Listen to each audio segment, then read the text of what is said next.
মুসা আলাইহিস সালাম আল্লাহর সঙ্গে কথা বলতে পারেন, এই কারণে বললেন, আল্লাহ আপনার খবর কি? তখন আল্লাহ তো বেকায়দায় পড়ে গেছে। আল্লাহর কায়দা বেকায়দা আছে না নাই? তো আল্লাহ আপনি কেমন আছেন? তো আল্লাহ তখন বললেন, আমি কেমন আছি যদি জানবার চাও, ইজহাব ইলা ফিরাউন ইন্নাহু তাগা। আমি আল্লাহ কেমন আছি যদি জানবার চাও তাহলে ফেরাউনের কাছে যাও। ফেরাউন সীমা লঙ্ঘনকারী হয়ে গেছে।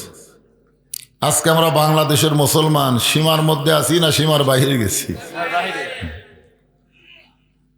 যে আল্লাহ তাআলা শারীরিক সুস্থতা, মানসিক প্রশান্তি দান করে এই কোরআন কারিমের মাহফিলে আমাদেরকে কবুল করেছেন, আমরা সে আল্লাহর দরবারে খুশি না বেজার? তাহলে জবান খুলে সমস্বরে সকলে বলবো, রব্বানা লাকাল হামদ হামদান কাসীরান তাইয়িবান মুবারাকান ফীহি। আমরা প্রশংসা করলাম কার? এই কারণেই আমরা বেশি বেশি প্রশংসা করব যে আল্লাহ আমাদের রুহের জগতে পছন্দ করে দুনিয়ার জগতে আমাদেরকে মুসলমানের ঘরে কবুল করেছেন। আল্লাহ ইচ্ছা করলে আমাদেরকে হিন্দুর ঘরেও পাঠাবার পারতেন, বৌদ্ধ খ্রিস্টানদের ঘরেও পাঠাবার পারতেন, কিন্তু আল্লাহ ওই সকল ঘরে না পাঠায়া জন্মসূত্রে আল্লাহ আমাদের মুসলমানের ঘরে কবুল করেছেন। এখান থেকে আমরা বিশ্বাস করতে পারি আল্লাহ আমাদের পক্ষে আছেন। খুশি না বেজার? তাহলে বলেন আলহামদুলিল্লাহ। আল্লাহ কোরআন ইরশাদ করেন, অমাইয়াবতাগি গয়রাল ইসলামী দীনান ফালাই ইয়কুবালা মিনহু। ইসলাম ছাড়া অন্য কোনো জীবন ব্যবস্থা কেউ যদি গ্রহণ করে, আল্লাহ বলেছেন কখনোই তা কবুল করা হবে না। এ আয়াতের দ্বারা আমরা বিশ্বাস করি ইসলাম শুধু একটা ধর্মের নাম না, ইসলাম হলো একটা জীবন ব্যবস্থার নাম। গোটা জীবন পরিচালনার করার জন্য ইসলামে সবকিছু আছে না নাই? সবকিছুই আছে আলহামদুলিল্লাহ। ইন্না দীনা ইনদাল্লাহিল ইসলাম। আল্লাহর কাছে মনোনীত জীবন বিধানের নাম কি? আর সেই ইসলামের মধ্যে আমরা মুসলমান। খুশি না বেজার? আর একবার বলি আলহামদুলিল্লাহ। আল্লাহ আমাদেরকে দয়া করে রহম করে বিশ্ব নবীর উম্মাত হিসাবে কবুল করেছেন। আমাদের নবী শুধু নবী না, আমাদের নবী হলেন আমাদের নেতা। সুবহানাল্লাহ বলেন। নবীর প্রতি দরুদ পড়ে, নবীরে সালাম করে মসজিদের ভিতরে, কিন্তু নবীর সমাজ গড়ার কাজে অনেকের দ্বন্দ্ব মনে বাজে। আমাদের বাংলাদেশে যারা শুধু নবীকে নবী হিসাবে বিশ্বাস করে, নেতা হিসাবে মানবার চায় না, এরকম কিছু মুসলমান আছে না নাই? জোরে কেন আছে না? নবীর প্রতি দরুদ পড়বে, নবীরে সালাম করবে, অসুবিধা নাই, কিন্তু নবীর যে একটা সমাজ, নবীর যে একটা রাষ্ট্র, এইটা অনেকেই গ্রহণ করতে চায় না। এই নবীর রাষ্ট্রের কথা বলতে গেলে অনেকে বলবে হুজুর আবার রাজনীতি শুরু করলো। আমরা তো তুইয়া মুয়া ছোট হুজুর। আল্লাহ রাসূল হিজরত করার পরে, মদিনায় যাওয়ার পরে নবী কি শুধু নবী ছিলেন? আমাদের নবী বাতিলের বিরুদ্ধে 27টা যুদ্ধে সেনাপতিত্ব করেছে। বলেন সুবহানাল্লাহ। আমাদের নবী মদিনায় শুধু নবী ছিলেন না, মদিনার রাষ্ট্রপতি ছিলেন। বলেন সুবহানাল্লাহ। এখন সেই নবীকে শুধু নবী হিসাবে মানতে চাই, নেতা হিসাবে গ্রহণ করতে চাই না। আমাদের নবী কি শুধু নবী? আমার নেতা, তোমার নেতা। এই মাসের নাম কি মাস? রজব মাস। এই মাসে আমাদের নবীকে আল্লাহ তাআলা আরশে নিয়ে গেছিলেন। সুবহানাল্লাহ বলেন। আরশে নিয়ে গিয়ে নবীকে আল্লাহ তাআলা একসময় জান্নাত দেখার তৌফিক দিয়ে দিলেন। জীবিত অবস্থায় জান্নাত দেখা এটা কেবলমাত্র আমাদের নবীর পক্ষেই সম্ভব হয়েছে। বলেন সুবহানাল্লাহ। নবী যখন জান্নাতের মধ্যে প্রবেশ করলেন, ওই সময় ফেরেশতা জিবরাইল বললেন, এ রাসূলুল্লাহ, আপনি যদি জান্নাত থেকে বের না হন, আল্লাহ আপনাকে জান্নাত থেকে বের করে দিবে না। কারণ জান্নাতের একটা নিয়ম আছে। কি নিয়ম? আল্লাহ বলেছেন, ফাদখুলুহা খালিদিন, কেউ যদি একবার জান্নাতে প্রবেশ করে আল্লাহ তাকে চিরস্থায়ীভাবে জান্নাত দিয়ে দেয়। আপনি যদি বের না হন আল্লাহ আপনাকে বার করে দিবে না। ওই সময় আমাদের নবী কি বলেছেন জানেন? আমাদের নবী বললেন, জিবরাইল, আমি নবী আমার জন্য নই, আমি নবী হলাম আমার উম্মতের জন্যে। হযরত বেলাল এক সময় নবীকে প্রশ্ন করলেন, ইয়া রাসূলুল্লাহ, আমরা যখন কবরে যাব তখন মুনকির নাকির আমাদেরকে 3টা প্রশ্ন করবে। কয়টা? কিন্তু আপনি যখন কবরে যাবেন আপনাকে কয়টা করবে? তো আল্লাহ রাসূল বললেন, বেলাল তোমার ধারণা কি? বেলাল বলেন, হুজুর মনে হয় 2টা করবে। রাসূল বললেন, কোনটা বাদ দিবে? তো বেলাল বললেন, ওমান নাবিউকা, এই প্রশ্ন আপনাকে করবে না, কারণ আপনি নিজেই তো নবী। আল্লাহ রাসূল বললেন, বেলাল, যারা মৃত্যু বরণ করে মুসলমানের ভিতরে কবরে যারা যাবে তাদেরকে 3টা প্রশ্ন করবে। ধরে কোন কয়টা? কেউ বলেছেন 4টা, কেউ বলেছেন 5টা, যাই হোক 3টাটাই সহি। কিন্তু আমার যদি মৃত্যুই না হয় তাহলে প্রশ্ন কেমনে হবে? এখন এই নিয়ে আমাদের মধ্যে একটা ফিতনা আছে। অনেকে বলে নবী মারা গেছে, আবার অনেকে বলে নবী শুয়ে আছেন, অনেকে বলে নবী ঘুমায় আছেন। আমাদের মুসলমানের মধ্যে ফিতনা আছে না নাই? এখন আমরা নবীর উম্মত হয়ে নবীকে যদি বলি মরেই গেছে, তাহলে নবীর টুপি আমাদের মাথায় কেন? নবীর সুন্নাত দাড়ি আমাদের মুখে কেন? ইমাম মালিক রহমতুল্লাহ আলাইহি বলেন, নবীকে জিন্দা তারাই বিশ্বাস করে যারা নবীর আদর্শ গ্রহণ করে। জোরে কোন সুবহানাল্লাহ। এই জন্য আমরা সেই নবীকে একটু জিনিস বুঝে একটু খেয়াল করি। আল্লাহ নবী বললেন, জিবরাইল, আল্লাহ যদি আমাকে জান্নাতে থাকার জন্য বলতেন তাহলে আমি জান্নাতে প্রবেশ করতাম না। আমি শুধু জান্নাত দেখার জন্য প্রবেশ করেছি। ওই দিন আমি জান্নাতে থাকার জন্য প্রবেশ করব যেদিন আল্লাহ আমার সমস্ত উম্মত উম্মাতিনীকে জান্নাত দিবে। এখন বলেন, যেই নবী নেতা জান্নাতের মধ্যে গিয়ে আমাদের কথা ভোলে নাই, আমরা সেই নবীকে ভুলবো? আজকাল অনেক নেতারা ভোট পায়া সংসদে গেলেই আর আমাদের কথা মনে থাকে না। ধরে কোন ঠিক কিনা? ওই সমস্ত নেতার পিছনে সময় দিয়ে মিছিল করি, আমার নেতার চরিত্র ফুলের মতন পবিত্র, খোঁজলে দেখেন নামাজ পড়ে না এক ওয়াক্ত। সমস্ত নেতা বাদ দিয়ে লাকাদ কানা লাকুম ফি রাসূলিল্লাহি উসওয়াতুন হাসানা, এমন একজন বিশ্বনবীর উম্মত হওয়ার তৌফিক আল্লাহ আমাদেরকে দান করেছেন। খুশি না বেজার? তাহলে জবান খুলে আরেকবার বলি আলহামদুলিল্লাহ। এখন আসেন যে কোরআন থেকে আপনারা তাফসীর শুনবেন, এই কোরআনের মধ্যে কোনো সন্দেহ? এই কোরআনের প্রথমে আল্লাহ বললেন, যালিকাল কিতাবু লা রাইবা ফি হুদাল লিল মুত্তাকিন। মুত্তাকি বান্দা বান্দি যারা আল্লাহর কোরআন থেকে হেদায়েত পাবে তারা। এখন বলেন, এই কোরআনের মধ্যে কোনো সন্দেহ আছে? এই কোরআনের মধ্যে কোনো ধোঁকা আছে? এই কোরআনের মধ্যে কোনো গোজামিল আছে? বর্তমানে যে সংবিধান দিয়ে বাংলাদেশ চলতেছে, এই সংবিধানের মধ্যে সন্দেহ, গোজামিল, ধোঁকা? তাহলে 90% মুসলমান মানুষের তৈরি সংবিধানকে গ্রহণ করতে পারে না। গ্রহণ করতে হবে আল্লাহর কোরআনের সংবিধান। জোরে কোন কথা ঠিক কিনা?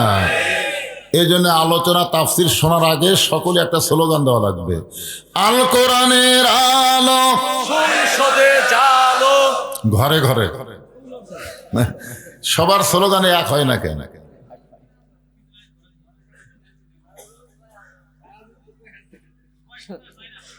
আসলে দেখতে দেখতে কিন্তু আমাদের স্বাধীনতার পরে 55 বছর পড়ে গেল। ধরে কোন ঠিক কিনা? সব দেখাই তো দেখলাম, একটাবার আল্লাহর কোরআন সংসদে দেখি তো কি হয়। সবাই একটা স্লোগান পাল্টায় এক সুরে বলবেন। আমি যে বলবো আল কোরআনের আলো, আপনার বলবেন সংসদে জালো। যে দলই করেন আপনি, মসজিদের মধ্যে ঢোকার আগে যে দলই করেন, মসজিদের মধ্যে প্রবেশ করার পরে আর কোনো দলাদলি চলে? আমি নিজের চোখে দেখছি, ডান পাশে আওয়ামী লীগ, বাম পাশে বিএনপি, মাঝখানে জামাত। এখন হুজুর আসে নাই, আওয়ামী লীগ ঠেলা দিয়ে জামাত ইসলামকে সামনে দেয়। ভাই তুমি আমার ইমামতি করো ভাই, কি বুঝতেছেন? এই জন্য মসজিদের মধ্যে যেমন কোনো দলাদলি হয় না, কোরআনের মাহফিলে আমরা কোনো দলাদলি করব না, সবাই এক দল হয়ে স্লোগান দেব। রাজি আছেন সবাই? আমি যেই বলবো আল কোরআনের আলো, আপনার বলবেন সংসদে জালো, আল কোরআনের আলো সংসদে জালো, কোরআন হাদিস যেখানে আমরা আছি সেখানে দুনিয়ার মুসলমান এক হও, এক হও। আপনাদের মধ্যে এমন কোন ব্যক্তি আছে এখানে যে ব্যক্তি দাঁড়ায় বলতে পারে হুজুর আমার বাড়ি সব চাইতে কাছে, আমি বাড়িতে যাবার পারবই? এইরকম হিম্মত কারো আছে? একটু খাড়া হন্ত দিকে। তো এইরকম হিম্মত যদি না থাকে, সাহস যদি না থাকে, তাহলে হক স্লোগানের ব্যাপারে জবান বন্ধ রাখবেন কেন? আপনি বাড়ির যাওয়ারই গ্যারান্টি নাই। হতে পারে আজকের এই মাহফিল আমাদের জীবনের শেষ মাহফিল। আল্লাহর কোরআনের সত্য স্লোগান, হক স্লোগান দিয়ে যদি আপনি মরেও সুপারিশ আল্লাহ আপনাকে জান্নাত দিয়ে দিবে। এই জন্য গলা ছাড়া একটু স্লোগান দেওয়া লাগবে। এই ম্যান ম্যানা স্লোগান বহুদিন দিয়েছে, আর না, গলা কাশি দেন। আল কোরআনের আলো, কোরআন হাদিস যেখানে দুনিয়ার মুসলমান লিল্লাহে তাকবীর। আলহামদুলিল্লাহ। আমাদের বাংলাদেশে অনেক বড় বড় দলের দাবি করে, সেই দলের মধ্যে কিন্তু আল্লাহু আকবার নাই। জোরে কোন ঠিক কিনা? কিন্তু এইখানে বসার পরে আপনি কোনো দল করতেছেন? সবাই তো আল্লাহু আকবার সেই জোরে করলেন, মাশাআল্লাহ। এখন আসেন সেই পবিত্র কোরআন থেকে ছোট্ট একটা সূরা, রজব মাসকে খেয়াল করে আপনাদের সামনে আলোচনা। নামটা হলো সূরা আসর। আসর হলো একটা সময়, সময়ের শপথ করছেন আল্লাহ। সময় অত্যন্ত গুরুত্বপূর্ণ একটা সাবজেক্ট। আমাদের কাছ থেকে আমাদের হায়াতের অনেক সময় চলে গেছে, জোরে কোন ঠিক কিনা? এই আফসোস করে আব্দুল আলিম একটা গান গাইছিল, মিশে মায়াই বন্দি থাইকা করলাম কত খেলা, পশ্চিমে তাকায়া দেখি আমার ডুইবা গেছে বেলা, এক পলকের নাই ভরসা, মিশে সকল আশা, কখন বুঝি দারুণ ঝড়ে ভাঙবে আমার বাসা। এক পলক মানে এদিকে তাকায়, এদিকে তাকানোর সময় নাই, তার আগে আমাদের সময় শেষ হতে পারে। জোরে কোন কথা ঠিক কিনা? সময় অত্যন্ত গুরুত্বপূর্ণ একটা বিষয়। আজকে আমাদের বাংলাদেশে সবাই সময়ের দিকে খেয়াল করে না, কিন্তু যখন বয়স হয়ে যায়, সারা জীবন ঘুষের চাকরি করছে, রিটায়ার করার পরে সময়ের গুরুত্ব দিয়ে বলতেছে আল্লাহ আমি আর জীবনে ঘুষ খাবো না, আল্লাহ আল্লাহ যা করছি করছি আল্লাহ আর করবো না। আপনার বলেন তোর চাকরি আছে? ওই সময়ের গুরুত্ব কখন দিছে? যখন চাকরি শেষ হয়ে গেছে। আমাদের বাংলাদেশে অনেক মুসলমান যৌবন বয়সে নামাজ পড়ে না, বুড়া বয়সে সময়ের গুরুত্ব দিয়ে মসজিদে যায়, কিন্তু তখন আর ঠিক মতো রুকু সেজদা করবার পারে না, তখন একটা চেয়ার সেট করে। জোরে কোন কি সেট করে? আপনারা আপনাদের এলাকায় মসজিদে খেয়াল করে দেখবেন, যেই ব্যক্তি মসজিদে চেয়ার নিয়ে যায় ওই যৌবনকালে নামাজ পড়েনি। বিশ্বাস না হয় আপনি দেখে নেন। হ্যাঁ, এই যৌবনকালে আড্ডা মারছে, আর বুড়া বয়সে আমাদের 27 গুণ সওয়াব নষ্ট করার জন্য চেয়ার লিয়ে শয়তান ঢুকেছে। কারণ মসজিদে জামাতে নামাজ পড়লে কয় গুণ? জোরে কোন কয় গুণ? আপনারা বলেন তো, জামাতে কি হেঁকা বেঁকা করে পড়লে হবে? কাতার কি করা লাগবে? আপনারা এখন ফতুয়া দেন তো, যেই কাতারে চেয়ার থাকে ওই কাতার কি সোজা হয়? তাহলে যেই কাতারে চেয়ার থাকবে ওই কাতারের মুসল্লি 1 গুণ সওয়াব পাবে, 27 গুণ পাবে না। এখন 27 গুণ সওয়াব নিবার গেলে চেয়ার আস্তে করে দ্বিতীয় কাতার দেওয়া লাগবে। দ্বিতীয় কাতারের মুসল্লিও যদি 27 গুণের আশা করে, চেয়ার তৃতীয় কাতারে যাবে। তৃতীয় কাতারের মুসল্লিও যদি 27 গুণ নিয়ত করে, তাহলে চেয়ার চতুর্থ কাতারে যাবে। এক সময় দেখবেন মসজিদের ভিতরে কোনো চেয়ার থাকবে না, সব চেয়ার বারান্দায় এতিমের মতন থাকবে। জোরে কোন কথা ঠিক কিনা? আমি এই জন্যই বললাম যে রজব মাস হলো নামাজের মাস, নামাজ পাওয়ার মাস। জোরে কোন কথা ঠিক কিনা? যখন হয় চামড়া ঢিল, আল্লাহর সাথে দিছে মিল। আপনারা বলেন তো, আমার মতন বুড়া মানুষ যখন আল্লাহর সামনে হাসরে দাঁড়াবে, তখন আল্লাহ কি বলবেন, তোমার শৈশবকালের বুড়াকালের কোনো হিসাব দেওয়া লাগবে না, খালি যৌবন সময়ের হিসাব দিয়া জান্নাতে যাও। তাহলে আমাদের হায়াতের ভিতরে সবচাইতে দামি সময় কোনটা? আরো জোরে। আর এখনকার যৌবনকালে যুবকেরা কি করতেছে? এই জন্য সময়ের শপথ করে আল্লাহ বলতেছেন, ইন্নাল ইনসানা লাফি খুসর। আমার দাদিকে বললাম, দাদি এখন নাকি গ্রামগঞ্জে মেয়েরা মাথার চুল বেছে, তো আপনার খবর কি? দাদি বলতে, আমার চুল সাদা ভাই, এটা লেয় না রে। কোন চুল লেয়? কালো চুল কারা বেচতেছে? আপনাকে এলাকায় মনে হয় মেয়েরা চুল বেছে না। আপনারা জানেন চুলের দাম জানেন? 1 কেজি চুলের দাম হলো 10,000 টাকা। আমার মায়েরা যৌবন বয়সে মাথার চুল বেঁচে খাচ্ছেন, আর মরার পরে 5 কাপড় দিয়ে কোনো লাভ হবে না। মরার পরে 5 কাপড় দিয়ে কোনো কাম হবে? কারণ পুরুষের কাপড় কয়টা, মেয়েদের কয়টা? আপনারা বলেন তো, মেয়েদের 2টা বেশি কোন জায়গাত বাঁধে? একটা মাথাত বাঁধে, একটা সিনাত বাঁধে। তো যেই মেয়েরা যৌবন বয়সে মাথার চুলি বেঁচে খেল, বুড়ি বয়সে আর মাথা বাঁধে কবর থেকে লাভ হবে? এই জন্য সময়ের শপথ করেছেন কে? শপথ করার পরে আল্লাহ বললেন, ইন্নাল ইনসানা লাফি খুসর। ইন্না মানে নিশ্চয়, ইনসান মানে মানুষ, লাফি মানে ভিতরে, খুসরুন মানে ক্ষতি। একত্রে অর্থ হলো নিশ্চয়ই মানুষগুলো ক্ষতির ভিতরে। এখন আপনাদের কাছে আমার প্রশ্ন, আল্লাহর যত সৃষ্টি আছে সমস্ত সৃষ্টির মধ্যে শ্রেষ্ঠ সৃষ্টির নাম কি? এক বাক্যে সবাই বলেন।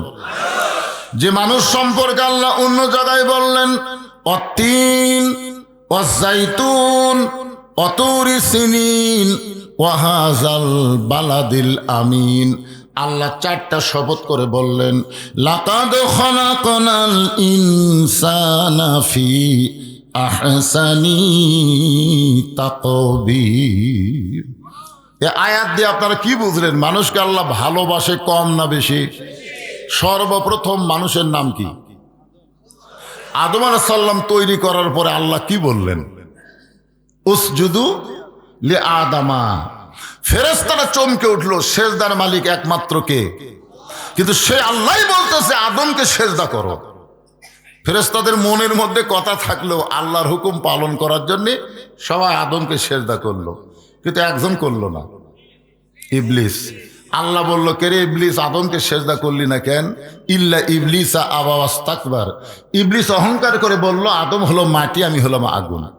আল্লাহ সঙ্গে সঙ্গে বললেন, বের হয়ে যা, আমার হেদায়েত থেকে, আমার দয়া থেকে তুই বের হয়ে যা। তুই ইবলিস যাওয়ার সময় বলতেছে, আল্লাহ আমাকে যখন আপনি বের করে দিলেন, যাওয়া তো লাগবেই, কিন্তু আমার একটা প্রশ্ন হলো, আপনি বড় না আদম বড়? আল্লাহ বলতেছে, তোর কি মনে হয়? ইবলিস বলতেছে, আমার মনে হয় আদমই বড়। আল্লাহ বলে, কেন?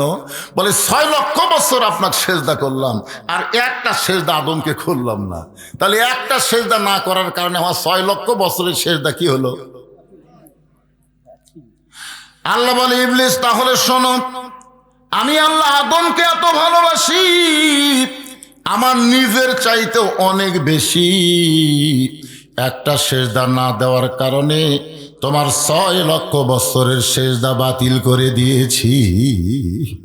এই জন্য আমার সঙ্গে সবাই বলেন, আদর করে মানুষ আল্লাহ বানায়া কেমনে দিবেন ক্ষতির মধ্যে ফেলিয়া। কে রে যুবক, এই গজল গালি গুনাহ হবে? তাহলে জবান ছাড়াতে বলেন, আদর করে মানুষ আল্লাহ বানায়া কেমনি দিবেন ক্ষতির মধ্যে ফেলিয়া। আপনারা বলেন তো, এই মানুষের মধ্যে পুরুষ মানুষ, নারী মানুষ, 2 মানুষ আছে না নাই? ইনসানের মধ্যে, ইনসান কি লিঙ্গ? হ্যাঁ, উভয় লিঙ্গ। তাহলে এর মধ্যে হিজড়া নাই? মানে উভয় বললে তো পুরুষ আর নারী বোঝা গেল, হিজরা বাদ করলো। আমার মায়েরা যারা পর্দার অন্তরে বসে ওয়াজ শুনতেছেন, আজকে আমি এখানে এসে শুনলাম যে আপনাদের চাইতে ওদের সংখ্যা কম নাই। সেই মায়েরা এসে ওয়াজ শোনার জন্যে। মায়েরা একটু মনোযোগ দিয়ে শুনবেন, কারণ আমরা মরদ মানুষ ভালো হয়ে কাম হচ্ছে না, তো মেয়ে মানুষ ভালো হওয়া লাগবে, ঠিক কিনা বলেন? আপনারা খালেদা আর হাসিনা মিলে এই দুই মেয়ের অধীনে কত বছর ছিলেন মনে আছে? আল্লাহ কোরআনে বলেছেন, আর রিজালু কাওয়ামুন আলান নিসা, পুরুষেরা থাকবে উপরে, নারীরা থাকবে নিচে। আর আমাদের ভাগ্য এত খারাপ, দীর্ঘদিন পর্যন্ত আমরা নারীর তলে ছিলাম। ধরে কথা কন না কেন ভাইজান? আগামীতে একটা সুসংবাদ হলো, মরদ মানুষের বাংলাদেশ, নারীদের আর চলবে না। ধরে কোন কথা ঠিক কিনা? আগামীতে পুরুষ মানুষের বাংলাদেশ হবে ইনশাআল্লাহ। পুরুষের সঙ্গে সঙ্গে যদি এই কোরআনটাও সঙ্গে থাকে তাহলে কেমন লাগবে? এই জন্য মনোযোগ দিয়ে শুনবেন। আল্লাহ বললেন, ইল্লাল্লাযীনা আমানু ওয়া আমিলুস সালিহাতি ওয়া তাওয়াসাউ বিল হক ওয়া তাওয়াসাউ বিস সবর।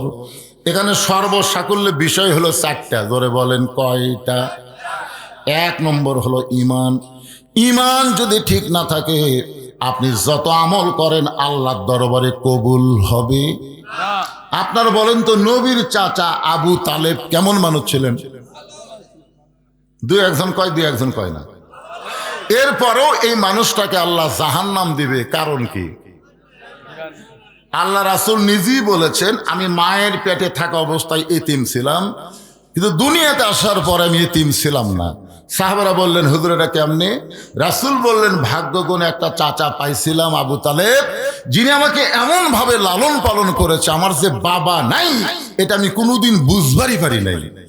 যেই চাচা নবীকে এত দরদ দিয়ে লালন পালন করলো, সেই চাচাটাও জাহান্নামে যাবে, কেবলমাত্র শুধুমাত্র ঈমানটা না থাকার কারণে। এখন বলেন তো, বাংলাদেশের শতকরা কত ভাগ মুসলমান? ঈমানদার কত ভাগ?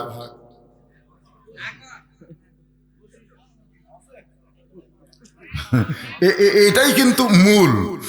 মুসলমানকে আল্লাহ বলতেছেন, ইয়া আইয়ুহাল্লাযীনা আমানু আত্তাকুল্লাহ হাক্কা তুকাতিহি ওয়া লা তামুতুন্না ইল্লা ওয়া আনতুম মুসলিমুন।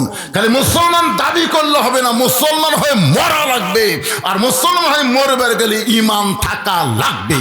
জোরে কোন কথা ঠিক কিনা? এখন বলেন তো, ঈমানের গুরুত্ব কম না বেশি?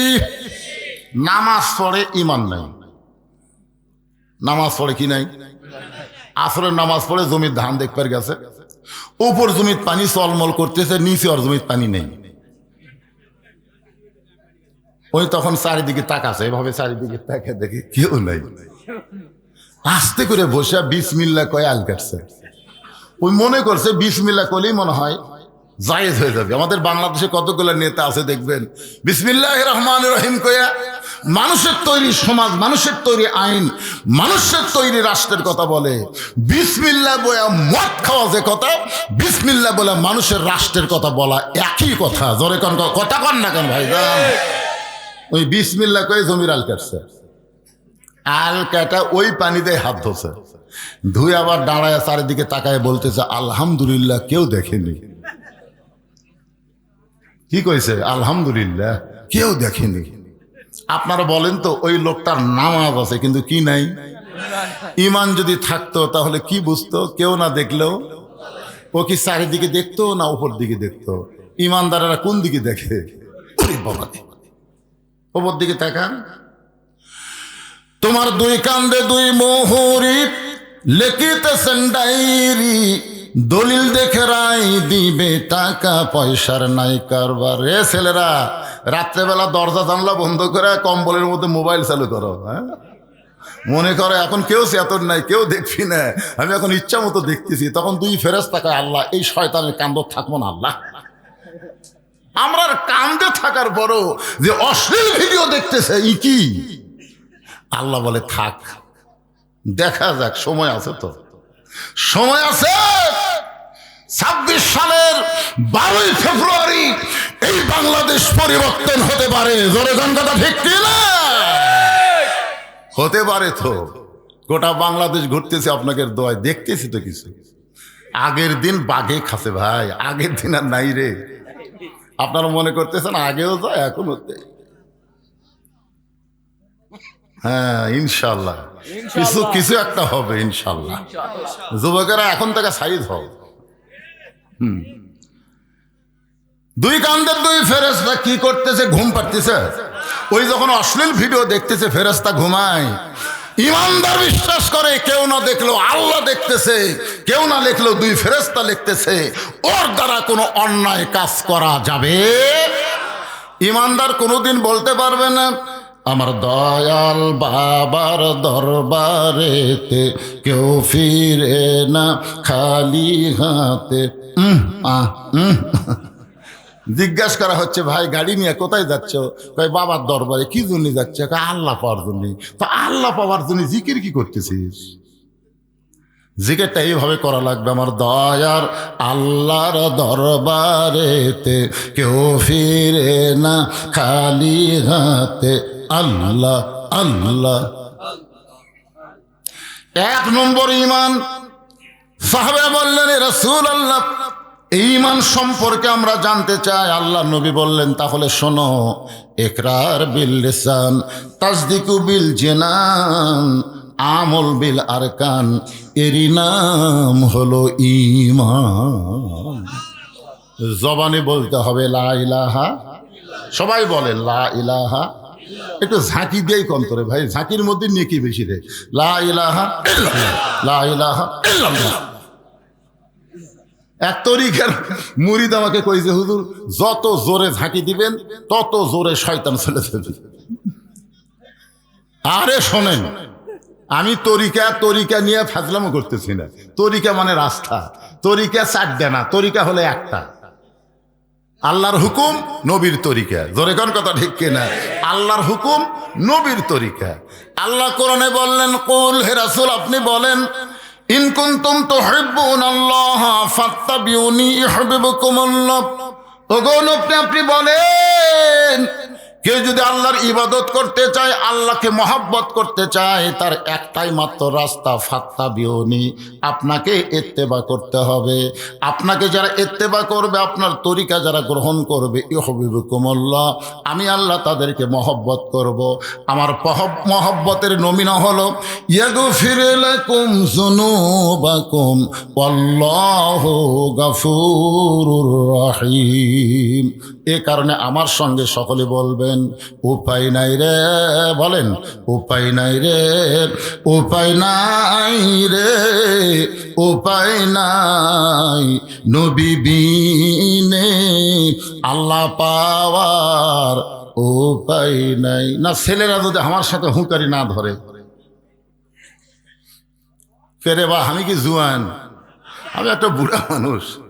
এই যে আমার আগে জুয়ান তাকড়াগুলো ওয়াজ করে গেছে, এই বুড়া মানুষকে শেষে দিছে তোমরা একটু হোহা করো বাজান। তোমরা হোহা করলে আমি কিন্তু আর বুড়া থাকবো না, এমন জুয়ান হবো ওয়াজের গরমে আপনারা খাড়া হবেন, বুঝছেন? এই জন্য একটু হোহা করা লাগবে। সবাই বলেন উপায় নাই রে, উপায় নাই রে, উপায় নাই নবী বিনে আল্লাহ পাওয়ার উপায় নেই।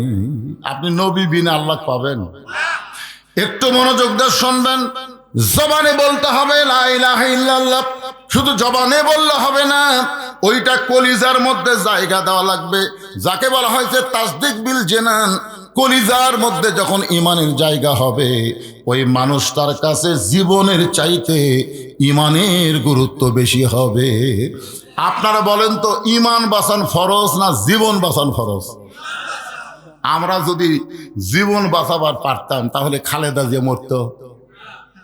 খালি জীবন বাঁচানোর শক্তি আমাদের হাতত থাকলে খালেদা মরে কেরে? বাংলাদেশের সবচাইতে দামি এবার কি আর হাসপাতালে রাখছে, বিশ্বের বড় বড় ডাক্তার নিয়ে এসে তাকে বাঁচানোর চেষ্টা করছে, মরার পরও মরিছে এই কথা ঘোষণা করলো না। ধরে কোন কথা ঠিক কিনা? হায় হায় রে, আমাদের হাতত খালি ক্ষমতা থাকলে মরবি। আপনি যতই চেষ্টা করেন আপনি আপনার জীবন বাঁচাবার পারবেন না, তবে একটু চেষ্টা করলে ঈমান বাঁচান যাবে। তাসদিক বিল জানান, কলিজার মধ্যে যখন ঈমানের জায়গা হবে ওই মানুষটার চরিত্র কেমন হবে। আমি একটা দৃষ্টান্ত দেই। লোকটার নাম হলো মীর কাশেম আলী। নাম কি? মীর কাশেম আলীকে উকিল বলতেছে, স্যার আজকে রাত 12টায় আপনার ফাঁসি হবে। মীর কাশেম আলী বলতেছে, উকিল এখন কয়টা বাজে? বলে এখন 9:30 বাজে। আলহামদুলিল্লাহ, এখনো 2.5 ঘন্টা। 2.5 ঘন্টা পর যার ফাঁসি হবে সে শুকরিয়া আদায় করতেছে কার? আলহামদুলিল্লাহ, এখনো 2.5 ঘন্টা। তো খামাখা চেতন থেকে লাভ কি? আমি 2 ঘন্টা ঘুম পাড়ি, যদি চেতন না পাই উকিল আমাকে ডাক দিও। উকিল কই মানুষ করে, যার 2.5 ঘন্টা পর ফাঁসি হবি ওই বলে 2 ঘন্টা ঘুম পাড়বি, চেতন না পালে ডাক দেওয়া লাগবে। আপনার বলেন তো ফাঁসির চিন্তায় ঘুম ধরবে? কয়দিন সময় আছে? মাত্র 2.5 ঘন্টা। উকিল মনে মনে চিন্তা করে, ফাঁসির চিন্তায় লোকটা পাগল হয়ে গেছে। মনটা খারাপ করে যখন ফাঁসির কন্ডম সেল থেকে উকিল বের হয়ে যায়, রাত যখন 11:30 বাজে, 2 ঘন্টা হয়ে গেল, এমন সময় উকিল ফাঁসির কন্ডম সেলে ঢুকে দেখে মীর কাশেম আলী নাক ডাকে ঘুম পাড়তিছে। ঘুমের সাইজ হচ্ছে। উকিল কয় সর্বনাশ, আর মাত্র 8 ঘন্টা পর তার ফাঁসি হবি, এ আরে ঘুম পাড়তেছি মানুষ করে। পাওটা লড়াইলি মীর কাশেম আলী চেতন পায়, বলে ভাইজান ফাঁসির সময় কি হয়েছে? বলে না স্যার, এখন 8 ঘন্টা বাকি আছে। কয় আলহামদুলিল্লাহ, এখনো 8 ঘন্টা বাকি আছে। শুকুর গুজার করছে কার? ওযু করে 2 রাকাত নামাজ পড়ে কোরআনের সূরা মুলক আর মুজাম্মিল তেলাওয়াত করে, ফাঁসির কন্ডম সেলের মধ্যে সবচাইতে ভালো পাঞ্জাবি গায়ে দিয়া, শিরোনি দিয়ে মাথার চুল হাসরায়, বলে উকিল দেখো তো আমাকে কেমন লাগতেছে। উকিল কান্দারে বলে, স্যার কিছুক্ষণের মধ্যে আপনার ফাঁসি হবে। আপনি কি শ্বশুর বাড়ি বেড়াবার যাবেন? এমন পাঞ্জাবি গায়ে দিয়ে চুল মাথার শিরোনি দিয়ে হাসরায়, কি বোঝাবার চান? মীর কাশেম আলী বলে, উকিল রে তাসদিক বিল জানান, আমার ঈমান বলতেছে তুমি বলো ফাঁসি হবে, আর ফাঁসির মাধ্যমে 8টা জান্নাতের দরজা আল্লাহ আমার জন্য খুলে দিবে। তুমি বলতেছ আমার ফাঁসি হবে, কিন্তু আমার ঈমান বলতেছে ওয়ালা তাকুলু লিমান ইউকতালু ফি সাবিলিল্লাহি আমওয়াতুন বাল আহইয়াউ ওয়ালাকিন লা তাশউরুন।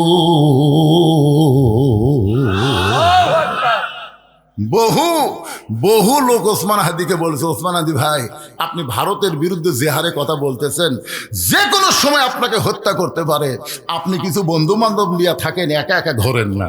ওসমান হাদি বলেছে আমার ঈমান বলতেছে মৃত্যু হবেই, যতই চেষ্টা করো মৃত্যু হবে, কিন্তু সব মৃত্যু মৃত্যু না, অনেক মৃত্যু জীবন পাওয়া। ধরে কোন কথা ঠিক কিনা? বিশ্বাস করেন আমার গ্রামে ওসমান হাদি দুনিয়া থেকে বিদায় নেওয়ার পরে 2টা ছেলের জন্ম হয়েছে, ওই 2 ছেলের নামই ওসমান হাদি হয়েছে, 2টার নামে। আমি একবার 2 হাদিক দেখবার গেলাম, যে বললাম কে রে তোমার বেটার নাম ওসমান হাদি থুসো? উয়ে যে থসে, কয় হুজুর বর্তমানে ওসমান হাদি খুব ভালো লাগতেছে হুজুর। বেটার নাম ওসমান হাদি হওয়ার পরে খুব খুশি লাগতেছে। আকাশেতে লক্ষ তারা, একটা চাঁদের আলো, 1000 কোটি মানুষের চাইতে একজন ইমানদার ওসমান হাদি অনেক ভালো। তাসদিক বিল জানান, কলিজার মধ্যে যখন ঈমান থাকবে ওই ব্যক্তির কাছে জীবনের চাইতে ঈমানের গুরুত্ব বেশি। এখন আপনাদের কাছে আমি জানতে চাই, জীবন বাঁচান ফরজ না ঈমান বাঁচান ফরজ? কারা কারা ঈমান বাঁচাবার চান? টান টান করে তোলেন 2 হাত, হাত নামান, হাত নামান। আল্লাহ যারা হাত তুলে তোমাকে দেখালো তাদের ঈমানটাকে তুমি, কি হয়েছে ভাই? আচ্ছা কি কি বাজান, কি বাজান ফরজ? গুট গুট করতেছে, ব্যাগ ছেড়ে দিবি, মনে করতেছে শেষে লোক থাকে কি না থাকে, এটা কোন বক্তা রে? আসলে ভাইজান আমার ওয়াজ শুনিনি এমন শ্রোতা বাংলাদেশত নাই, হয়তো সরাসরি আমাকে দেখেনি, কিন্তু আমার ওয়াজ শোনেনি এইরকম কোন শ্রোতা নাই। মানে এত ভাইরাল, এই কালো মানুষ যেটি ওয়াজ করার যায় এই ইউটিউবের জ্বালায়, বুঝলেন? অনেক জায়গা জোর হাত করে, ভাই তোরা আসিস না রে, ভাই তোরা আসিস না, এটা কয়ে দেখেন, আমি নিষেধ করি। মানে এই বুড়া বয়সে এরা তখন ভাইরাল করছে, বুঝলেন? আমার বাঁচাই কঠিন। কেবল ওয়াজ শুরু করছি, আমল বিল আরকানের মধ্যে গেলে মাংস পিছলেও লোক উঠবি না, আলহামদুলিল্লাহ কেন। তার মধ্যে কমিটির মধ্যে একটা এই এই এই এই না জানি কি হয়, আচ্ছা দেন ব্যাগ ছেড়ে দেন, দেন ব্যাগ ছেড়ে দেন, 5 মিনিটের মধ্যে কাম ছেড়ে দিই, এরকে ভিতর থেকে এই ফুসফুসিটা চলে যায় নাকি কোন ভাইজান। তারপরে এক টানা আওয়াজ হবে, আর কোন চিন্তা আছে? এক টানা সূরা আসরের আওয়াজ হবে ইনশাআল্লাহ। এই ঢোকো ব্যাগলা ঢোকো, এই কোরআনকে মহব্বত করে, আল্লাহর কোরআনকে ভালোবেসে 10, 20, 50, 100 টাকা যিনি যা পারবেন দিবেন। দিবেন না ভাইজান? কারা কারা দিবেন না হাত তোলেন তো দেখি। একে হাত তুললো রে, কে রে, কে রে? আমার কাছ থেকে টাকা নিয়ে যা।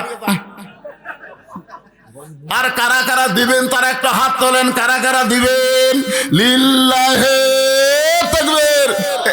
মাঝখানে কিছু লোক হাত তোলেন, আপনি 10 টাকাও দিতে পারবেন না, হাত তোলেন না কেন? টান টান করে হাত নামান। আমার মায়েরা যারা বসে আছেন, ও মা, আপনাদের জন্য আজকে সেই ফাটাফাটি ওয়াজ করবো মা ইনশাআল্লাহ। আপনারাও আল্লাহর রাস্তা দিয়ে দিবেন। মেয়েদের মধ্যে মেয়েরা আদায় করবে, তাই না?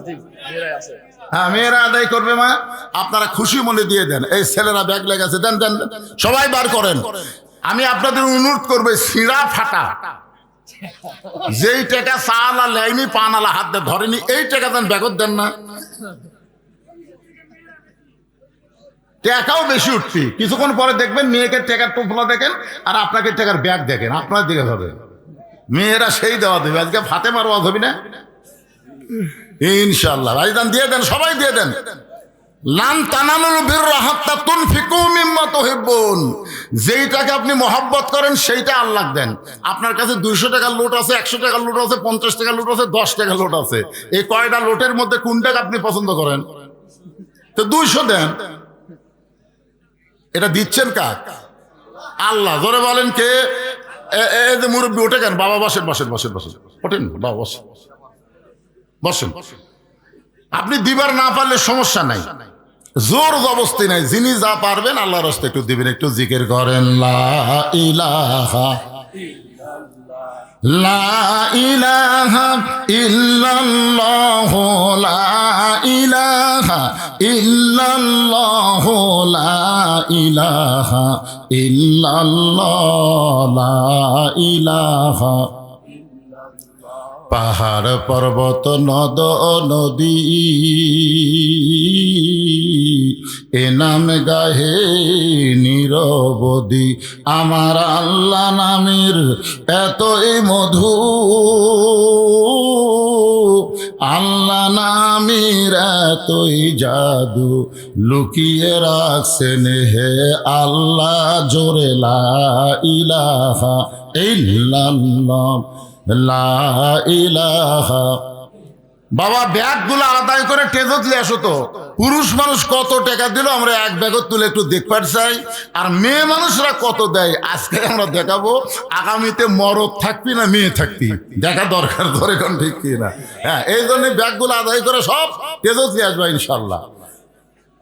হ্যাঁ, নিয়ে আসেন। আপনার একটু ধরে ধরে দেন তো দেখি, সবাই একটু বেশি বেশি করে দিয়ে দেন ইনশাল্লাহ। ছেলেরা, এই যুবকেরা যেন গান বাজনা করার চান্স না পায়, প্রত্যেক বছর যেন কোরআনের বাগান লাগায়। কি কোন রাজি আছেন না? হ্যাঁ, আল্লাহর কোরআনকে মহব্বত করে সবাই দিবেন। কেউ যদি মনে করে হুজুর আমি 500, 1000 টাকা দান করব, ওই ব্যাগের মধ্যে কেমনে দেই, তাহলে আপনারা এই গুনাহগারের হাতে দিবার পারেন। এমন কোন লোক যদি থাকে তো 500 টাকার একটা লোট দেবো হুজুর, ব্যাগের মধ্যে দেওয়া যায়। মসজিদের দান বাক্সের মধ্যে আমরা কোনোদিন 500 টাকা পাইনি, বুঝলেন, খালি 10 টাকা 20 টাকা। একদিন এক মসজিদে আমি কইলাম ভাইজান আমার হাতে একটু দান করেন তো, তখন দেখলাম অনেক 1000 টাকা 500 টাকা দান করলো। তো এরকম কেউ যদি থাকেন এই গুনাহগারের হাতে একটু দেন তো, 500 টাকা লোট আছে যাদের বাপ মা কবরে গেছে, ভাই বাপ মায়ের কথা মনে করে যদি মনে করেন ব্যাগ আসা পর্যন্ত, ব্যাগ আসা শেষ আদায় শেষ, ওই দিকে ঘুরতে যে ব্যাগলা, ওটা কি রে আসে না কেন? এইদিকে আসে না কোথায়? 100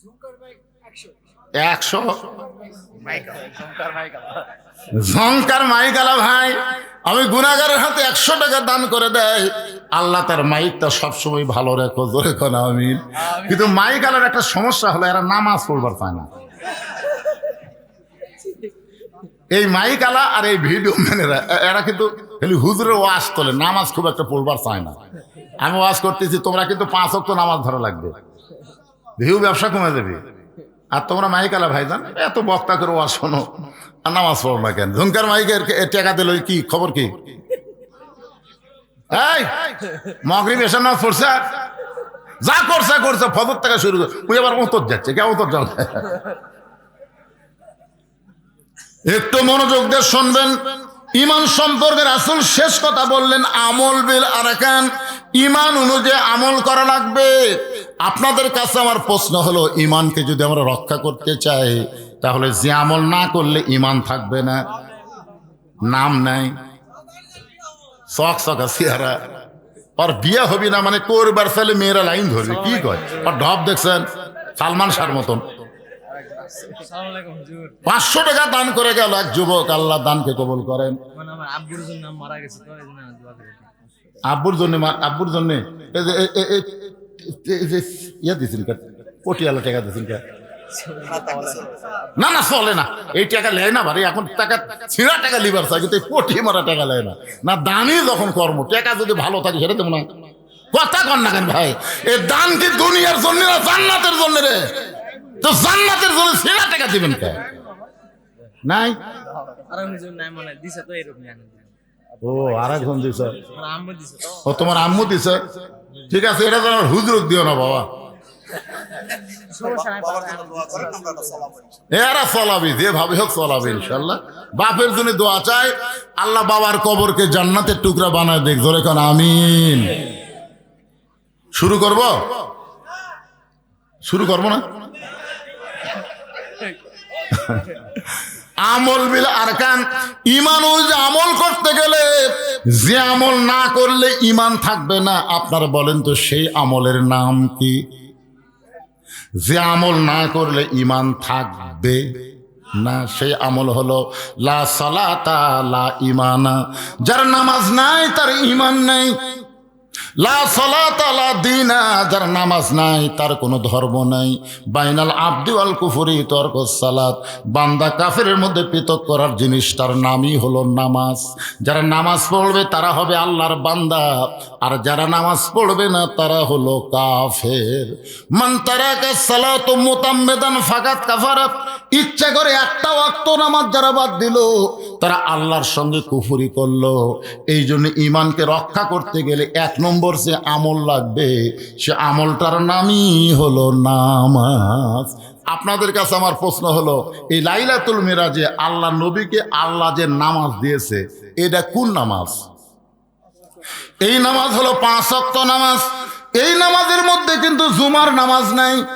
এই 5 ওয়াক্ত নামাজের মধ্যে কিন্তু জুমার নামাজ নাই। জুমার নামাজ আল্লাহ নবীকে অনেক পরে দিয়েছে। এই 5 ওয়াক্ত নামাজের গুরুত্ব বেশি না জুমার নামাজের গুরুত্ব বেশি? আর যুবকেরা কথা কয় না, কেরে যুবক, এই আমরা চিনি না। আজকে অনেক মসজিদ দোতলা করতেছে, অনেক মসজিদ। কেরে ভাই মসজিদ দোতলা কেন? বলে হুজুর মুসল্লি আঁটে না তো, এই জন্যই দোতলা। তো ফজরের খবর কি? এক কাতারে হয় না। জোহরের খবর কি? কয় কাজ কামের দিন। আসরের খবর কি? কয় হাট বাজারে গেছে। মাগরিবের খবর কি? কয় বাজার করে এসে হিসাব করতেছে। এশার খবর কি? ফজর যা এশাও চাও। তাহলে মসজিদের মধ্যে কয় কাতার? বলে 6 কাতার। এক কাতারের মুসল্লি হয় না, দোতলা করবা কেন? তখন বলে হুজুর ওই যে জুমার দিনে সবার শেষে আসা আগে যায়, ওদের জন্যই দোতলা করা লাগবে। আপনারা বলেন তো, জুমার দিনে যারা শেষে আসা আগে যায় এরা কিন্তু মুসল্লি না, এরা নামাজ নামে আল্লাহর সঙ্গে মস্করা ঠাট্টাকারী। এক ছেলে আমাকে বলতে, হুজুর রহমানুর রহিম আল্লাহ জুমার নামাজের জন্য জান্নাত দিবি না? তখন আমি বললাম আসলেই তো তাই, আল্লাহ রহমত থেকে নিরাশ হওয়া। আল্লাহ কোরআনে বলেছেন, লা তাকনাতু মির রাহমাতিল্লাহ ইন্নাল্লাহা ইয়াগফিরুয যুনুবা জামিআ ইন্নাহু হুয়াল গাফুরুর রহিম। আল্লাহ বললেন যারা 5 ওয়াক্ত পড়ো নাই, শুধু জুমার নামাজ পড়েছো, আমি আল্লাহ দয়া করে তাদেরকে জান্নাত দিয়া দিলাম। দেখছেন কি জোরে সুবহানাল্লাহ। এখন জুম্মা পার্টি খুশি হয়ে জান্নাতের দিকে মারবে দৌড়, কিন্তু জান্নাতের কাছে গিয়ে দেখবে জান্নাতের দরজাতে একটা তালা দেওয়া। জোরে কোন কি দেওয়া? জুম্মা পার্টি বলবে আল্লাহ আপনি আমাকে জান্নাত দিলেন, কিন্তু দরজার যে তালা, আল্লাহ বলে চাবি খুঁজে দেখ তোদের কাছে আছে। ওরা পকেট হাতায় দেখতে একটা চাবি পাওয়া যাবে, ওই চাবিটা তালার মধ্যে ঢুকবে কিন্তু ঘুরবে না। জুম্মা পার্টি বলবে আল্লাহ চাবি তালার মধ্যে ঢুকলো কিন্তু ঘোরে না কেন?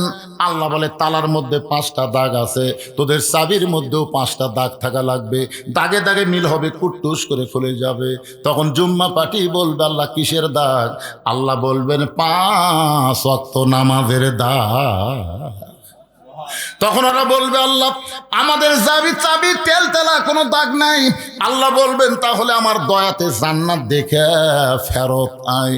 যারা শুধু জুম্মা পড়তেছে এরা জান্নাত দেখতে পাবে কিন্তু ভিতরে ঢুকতে পারবে না।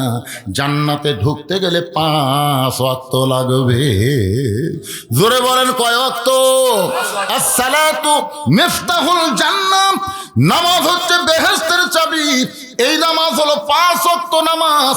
এই নামাজ আল্লাহ লাইলাতুল মিরাজ নবীকে দিলেন। নবী যখন নামাজ পাইছে ওইটা হলো নবুয়তের 10ম বৎসর। ধরে বলেন কয় বৎসর? এরপরেও নবী 3 বছর মক্কায় ছিলেন। নামাজ পাওয়ার পরেও নবী 3 বছর মক্কায় ছিলেন। এক সময় নবী বললেন আল্লাহ যত জায়গায় নামাজের কথা বলেছেন প্রত্যেক জায়গায় বলেছেন আকিমুস সালাত, নামাজ কায়েম করো, কিন্তু মক্কায় যেই পরিবেশ চলতেছে এই পরিবেশে চোরের মতন নামাজ পড়া যায়, কিন্তু আযান দিয়ে জামাত করে নামাজ কায়েম করার তো কোনো পরিবেশ নাই। আল্লাহ বলেন হাবিব মক্কায় হলেন আপনি ইমাম আর আবু জেহেল হলো নেতা। আবু জেহেলের মতন জালেম নেতা যতদিন থাকবে আর আপনার মতন ভালো ইমাম যতদিন থাকবে ওই জায়গায় নামাজ পড়া যাবে কিন্তু নামাজ কায়েম করা যাবে না। নামাজ কায়েম করতে গেলে যিনি ইমাম হবে তাকেই নেতা হওয়া লাগবে। এখন আপনারা বলেন আগামী নির্বাচনে যেই দলগুলো আপনাদের সামনে ভোট সভার আসতেছে এই দলগুলোর মধ্যে কারা কারা ইমামতি করবার পারবে এইরকম দল আমাদের খেয়াল করার দরকার আছে না নাই? খালি নামাজ পড়লে হবে না, নামাজ পড়ানোর মতন যোগ্যতা থাকা লাগবে।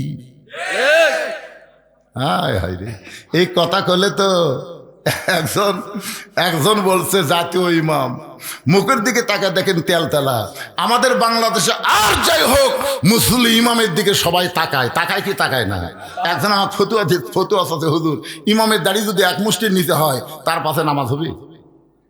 আমি কইলাম কেবারে ইমাম তোমাকে দাড়িতে হাত দিবার দিছিল, তুমি দাড়ি কিভাবে মুড দিয়ে মাপলে? না হুজুর ইমাম যখন খুতবা দেয় তখন আমি দূর থেকে মুড দিয়ে আন্দাজ করছি তখন ইমামের দাড়ি আর আমার মুড তো দেখি মনে হয় মুডের চাইতে ছোট। আমি বললাম তোমার দাড়ির খবর কি? আমার নাই। তাহলে হুজুর থাকা লাগবে না। যেই বাংলাদেশে ইমামের দাড়ি মানুষ মুডতে মাপে সেই বাংলাদেশে তেলতেলা দাড়ি চাচা মুখ চাচা মানুষ কোনোদিন জাতীয় ইমাম হতে পারে না। জোরে কর কথা, ঠিক কথা বলেন না? একটু মনোযোগ দিয়ে শুনতে হবে। 1 নম্বর নেক আমল হলো নামাজ। পুরুষের জন্য 1 নম্বর নেক আমল হলো নামাজ, কিন্তু আমার মা বোনদের জন্য ইমান রক্ষা করতে গিয়ে 1 নম্বর নেক আমল কিন্তু নামাজ না।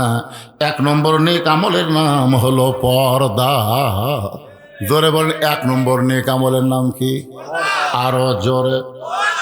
আমার মায়েরা যারা পর্দার অন্তরে শোনেন, পর্দা যদি আপনাদের না থাকে আপনাদের নামাজ রোজা হজ যাকাত কোনো ইবাদত আল্লাহর দরবারে কবুল হবে না।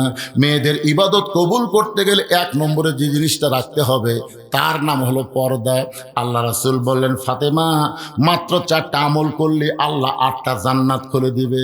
নামাজ পড়তে হবে 24 ঘন্টার মধ্যে মাত্র 5 বার নামাজ আদায় করলে নামাজের হক আদায় হবে। 24 ঘন্টায় নামাজ পড়া লাগবে না, 5 ওয়াক্ত মিলে বড় জোর 1 ঘন্টা লাগবে। ধরে কোন কয় ঘন্টা? তাহলে 24 ঘন্টার মধ্যে 1 ঘন্টা 5 ওয়াক্ত নামাজ পড়লে নামাজের হক আদায় হবে। ও ফাতেমা 12 মাস রোজা রাখা লাগবে না, 12 মাস রোজার কোনো দরকার নাই, বছরে 1 মাস রোজা রাখলে রোজার হক আদায় হবে। ও ফাতেমা, 3 নম্বর হলো স্বামীর খেদমত সব সময় করা লাগবে না। স্বামী যখন খেদমত চাবে তখন স্বামীর খেদমত করা লাগবে। স্বামী যদি খেদমত না চায় তাহলে ইচ্ছা করে কোনোদিন খেদমত করতে যায়ও না, কারণ অতি ভক্তি। হঠাৎ যদি কোনোদিন আপনার বউ আপনাকে বেশি বেশি খেদমত করতেছে, দেখবেন চুল টানতেছে, মাথা টিপা দিচ্ছে, পায়ের লোক টানতেছে, বাতাস করতেছে, একটু এটা সেটা না খাবার দিচ্ছে, আপনি বুঝবেন সেই দিনই আপনার বাপের বিরুদ্ধে, নয় আপনার মায়ের বিরুদ্ধে, নয় আপনার ভাইয়ের বিরুদ্ধে, নয় আপনার বোনের বিরুদ্ধে ওয়াজ করবি। আপনি গেলেন আমার বউ নাই, আমি যত বলি হুজুরে আমার বউ নাই, আমি জানি তো যে এই দিন আমার খুবই খেদমত করতে, সেই দিন বুঝতে পারি আজ একটা অন্যায় ওয়াজ হবে। এই খেদমত করতে করতে আবার কান্দেও, জানেন, মাথা টিপতেছে, ওর চোখ দিয়ে লেবু রসের মতন পানি ছাড়তেছে। আমি বললাম কি হচ্ছে গো, কি হচ্ছে? কান্দিস করে কি স্বামী খেদমত কারো কান্দো কেন? তখন বলে আমি একটু তোমাকে জান্নাত থাকবার চাই গো, কিন্তু হবি না। আমি বললাম কি জন্য হবি না? বলে তোমার বুড়া বাপ আর বুড়ি মা খালি ফ্যাস ফ্যাস করে, তুমি যখন বাইরে যাও তোমার বাপ মায়ের অত্যাচার আমার কলিজা চলে গেছে গো।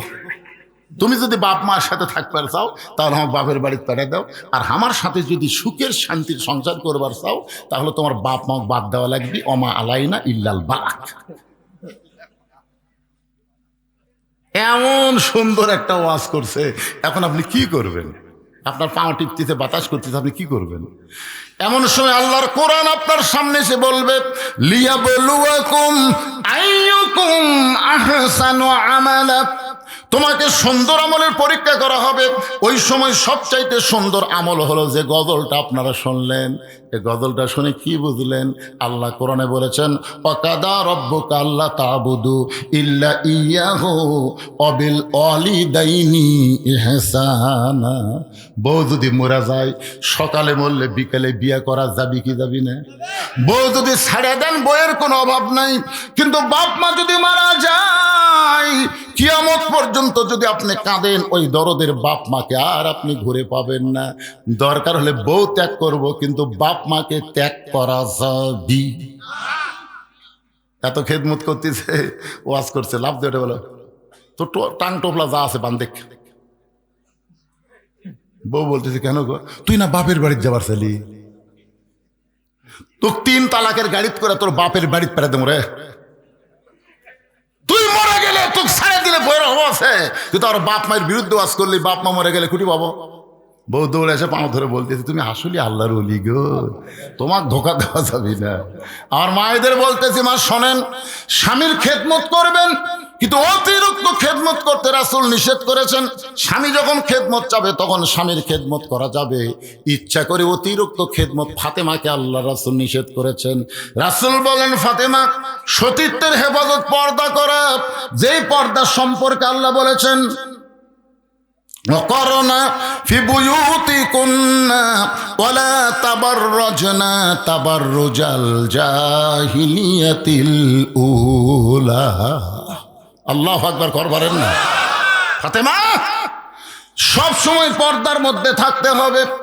সঙ্গে সঙ্গে ফাতেমার কাছে একটা ওড়না ছিল, ওই ওড়নাটা মাথার উপরে দিয়ে বললেন বাবা আপনাকে সাক্ষী রেখে আল্লাহর কাছে ওয়াদা করলাম, এই মুহূর্ত থেকে আমি ফাতেমা পর্দার মধ্যে ঢুকে গেলাম। একদিন ঈশার নামাজের পর হযরত আলী ঘরের মধ্যে ঢুইকা থেকে ফাতেমা চৌকিতে বসে কাঁদতেছে। হযরত আলী ঘরে ঢুকে দেখে ফাতেমা কাঁদতেছে।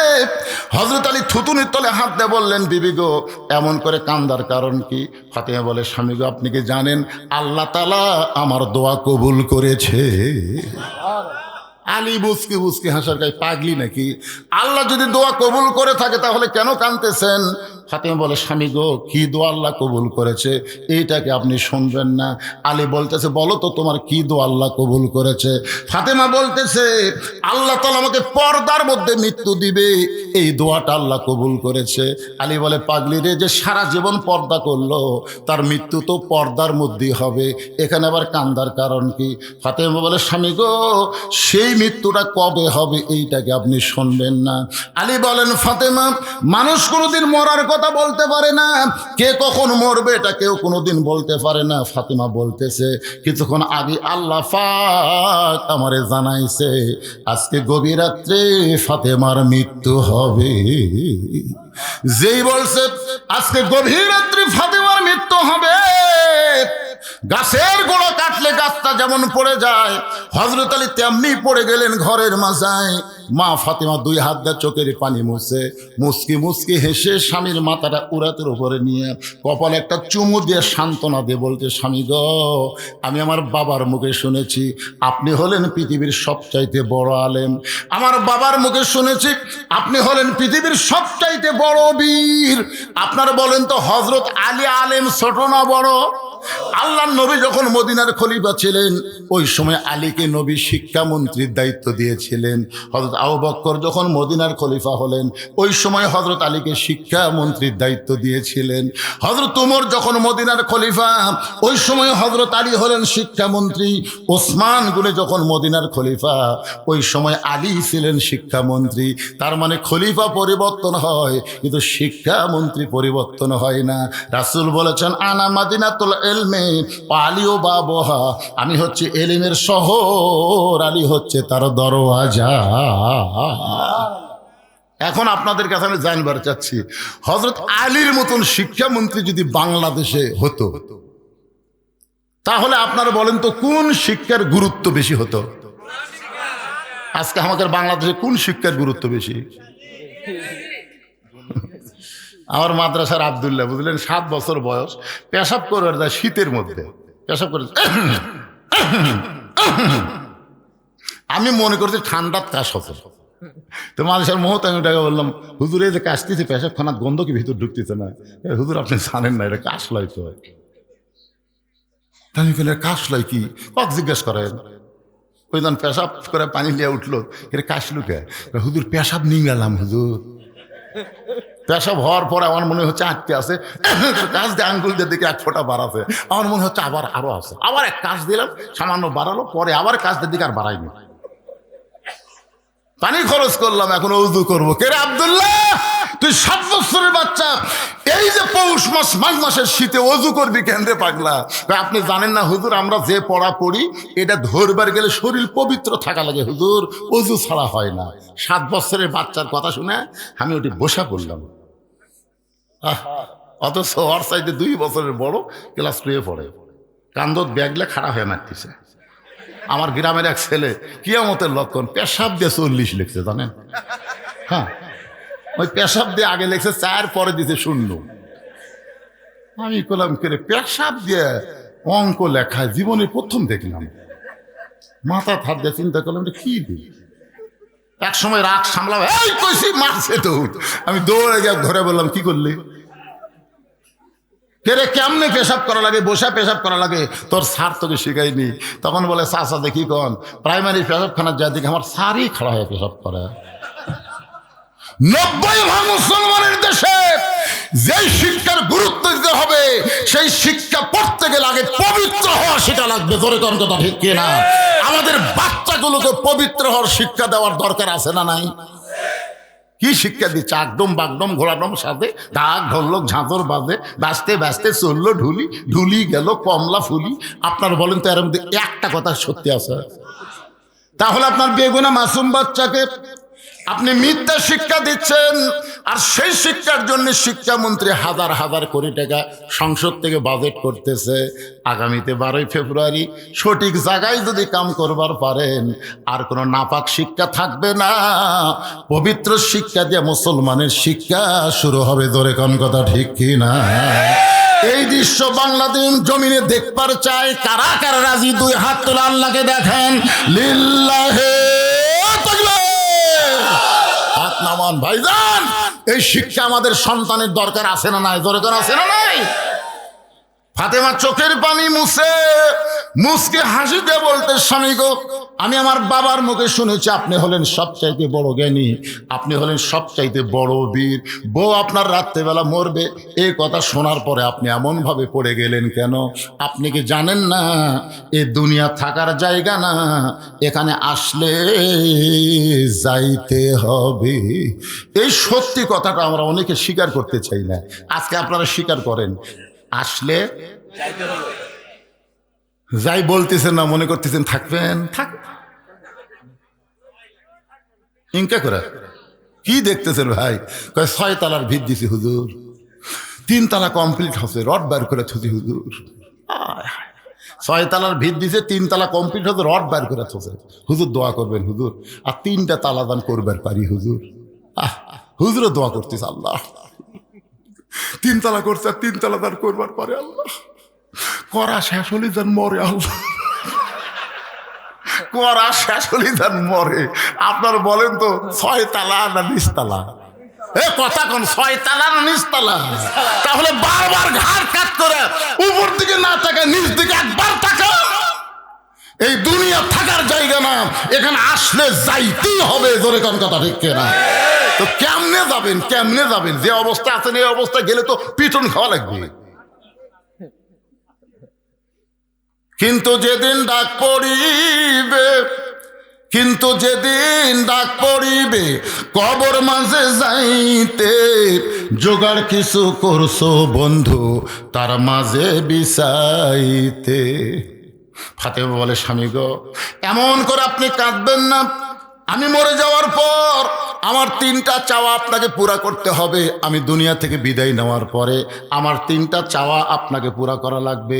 আপনি যদি দুর্বল হন তাহলে আমার 3টা চাওয়া আপনি কেমনে পুরা করবেন? আলী কান্দের বলে, ফাতেমা, দুনিয়াতে গরিব ছিলাম বলে তুমি কিছুই চাইলা না। হযরত আলী দুনিয়াতে ধনী ছিল না গরিব ছিল? কত বড় গরিব ছিল! আল্লাহ নবী বলেছেন, যদি আল্লাহ তাআলা না চাইতো আমি আলীর সঙ্গে আমার কলিজার টুকরা ফাতেমাকে বিয়ে দিতাম না।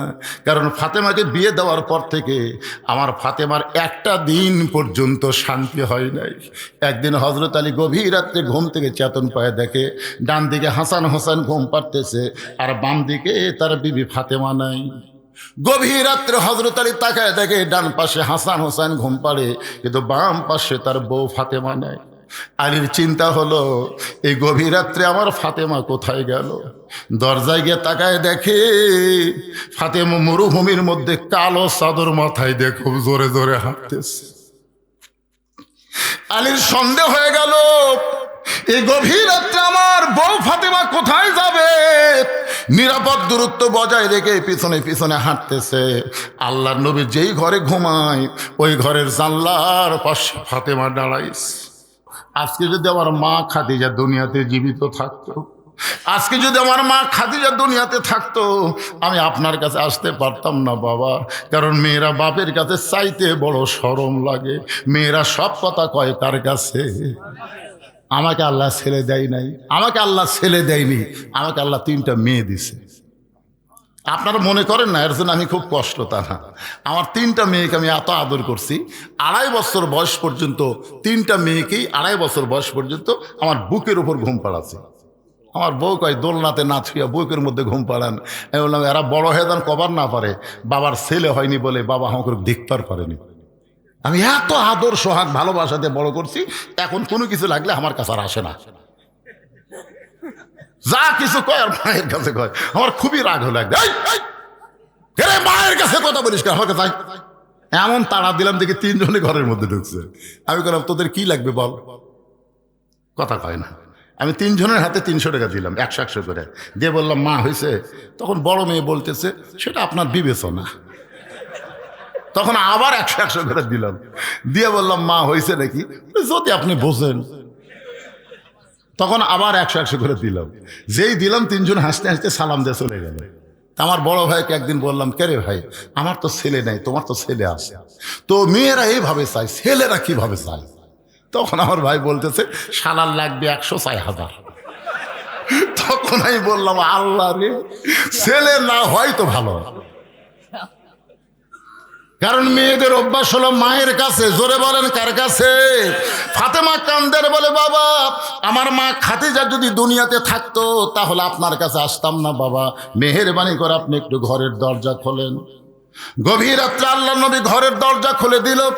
যেই মাত্র ফাতেমা ঘরের মধ্যে, সঙ্গে সঙ্গে হযরত আলী দৌড়ে জানলার কাছে এসে কানটা লাগায় শুনতে চায় বাপ মেয়ের মধ্যে কি এমন গোপন গল্প হয়।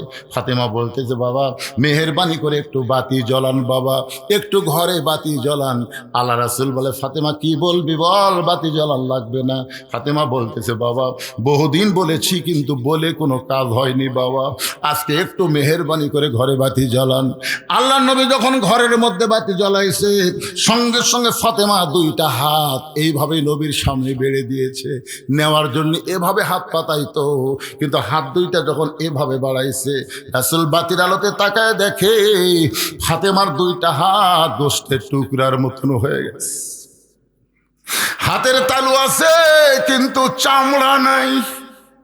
দুইটা হাত গোশতের টুকরার মতন দেখে রহমাতুল আলামিন নবী, তিনি শুধু নবী না, একজন বাবা, মেয়ের হাতের দিকে তাকায় বলে, মা তুই দুইটা হাত আমারে কেন দেখাস মা? ফাতেমা বলে, বাবা এই দুইটা হাত যদি আমার স্বামী দেখতে পায় বড় কষ্ট পাবে, খাওয়া দাওয়া বন্ধ করে দিবে। আমার হাসান হাসান যদি দেখতে পায়, ওরা দুই ভাই কাঁদতে কাঁদতে কোনো দূরে চলে যাবে বাবা। আমার দুইটা হাত দুনিয়ার কাউরে দেখায়নি বাবা, আজকে গভীর রাত্রে আপনার কাছে আইছি, আপনি আমার হাতের দিকে তাকায় মাত্র 3টা দিনের জন্যে একটু খাবার ব্যবস্থা করেন বাবা।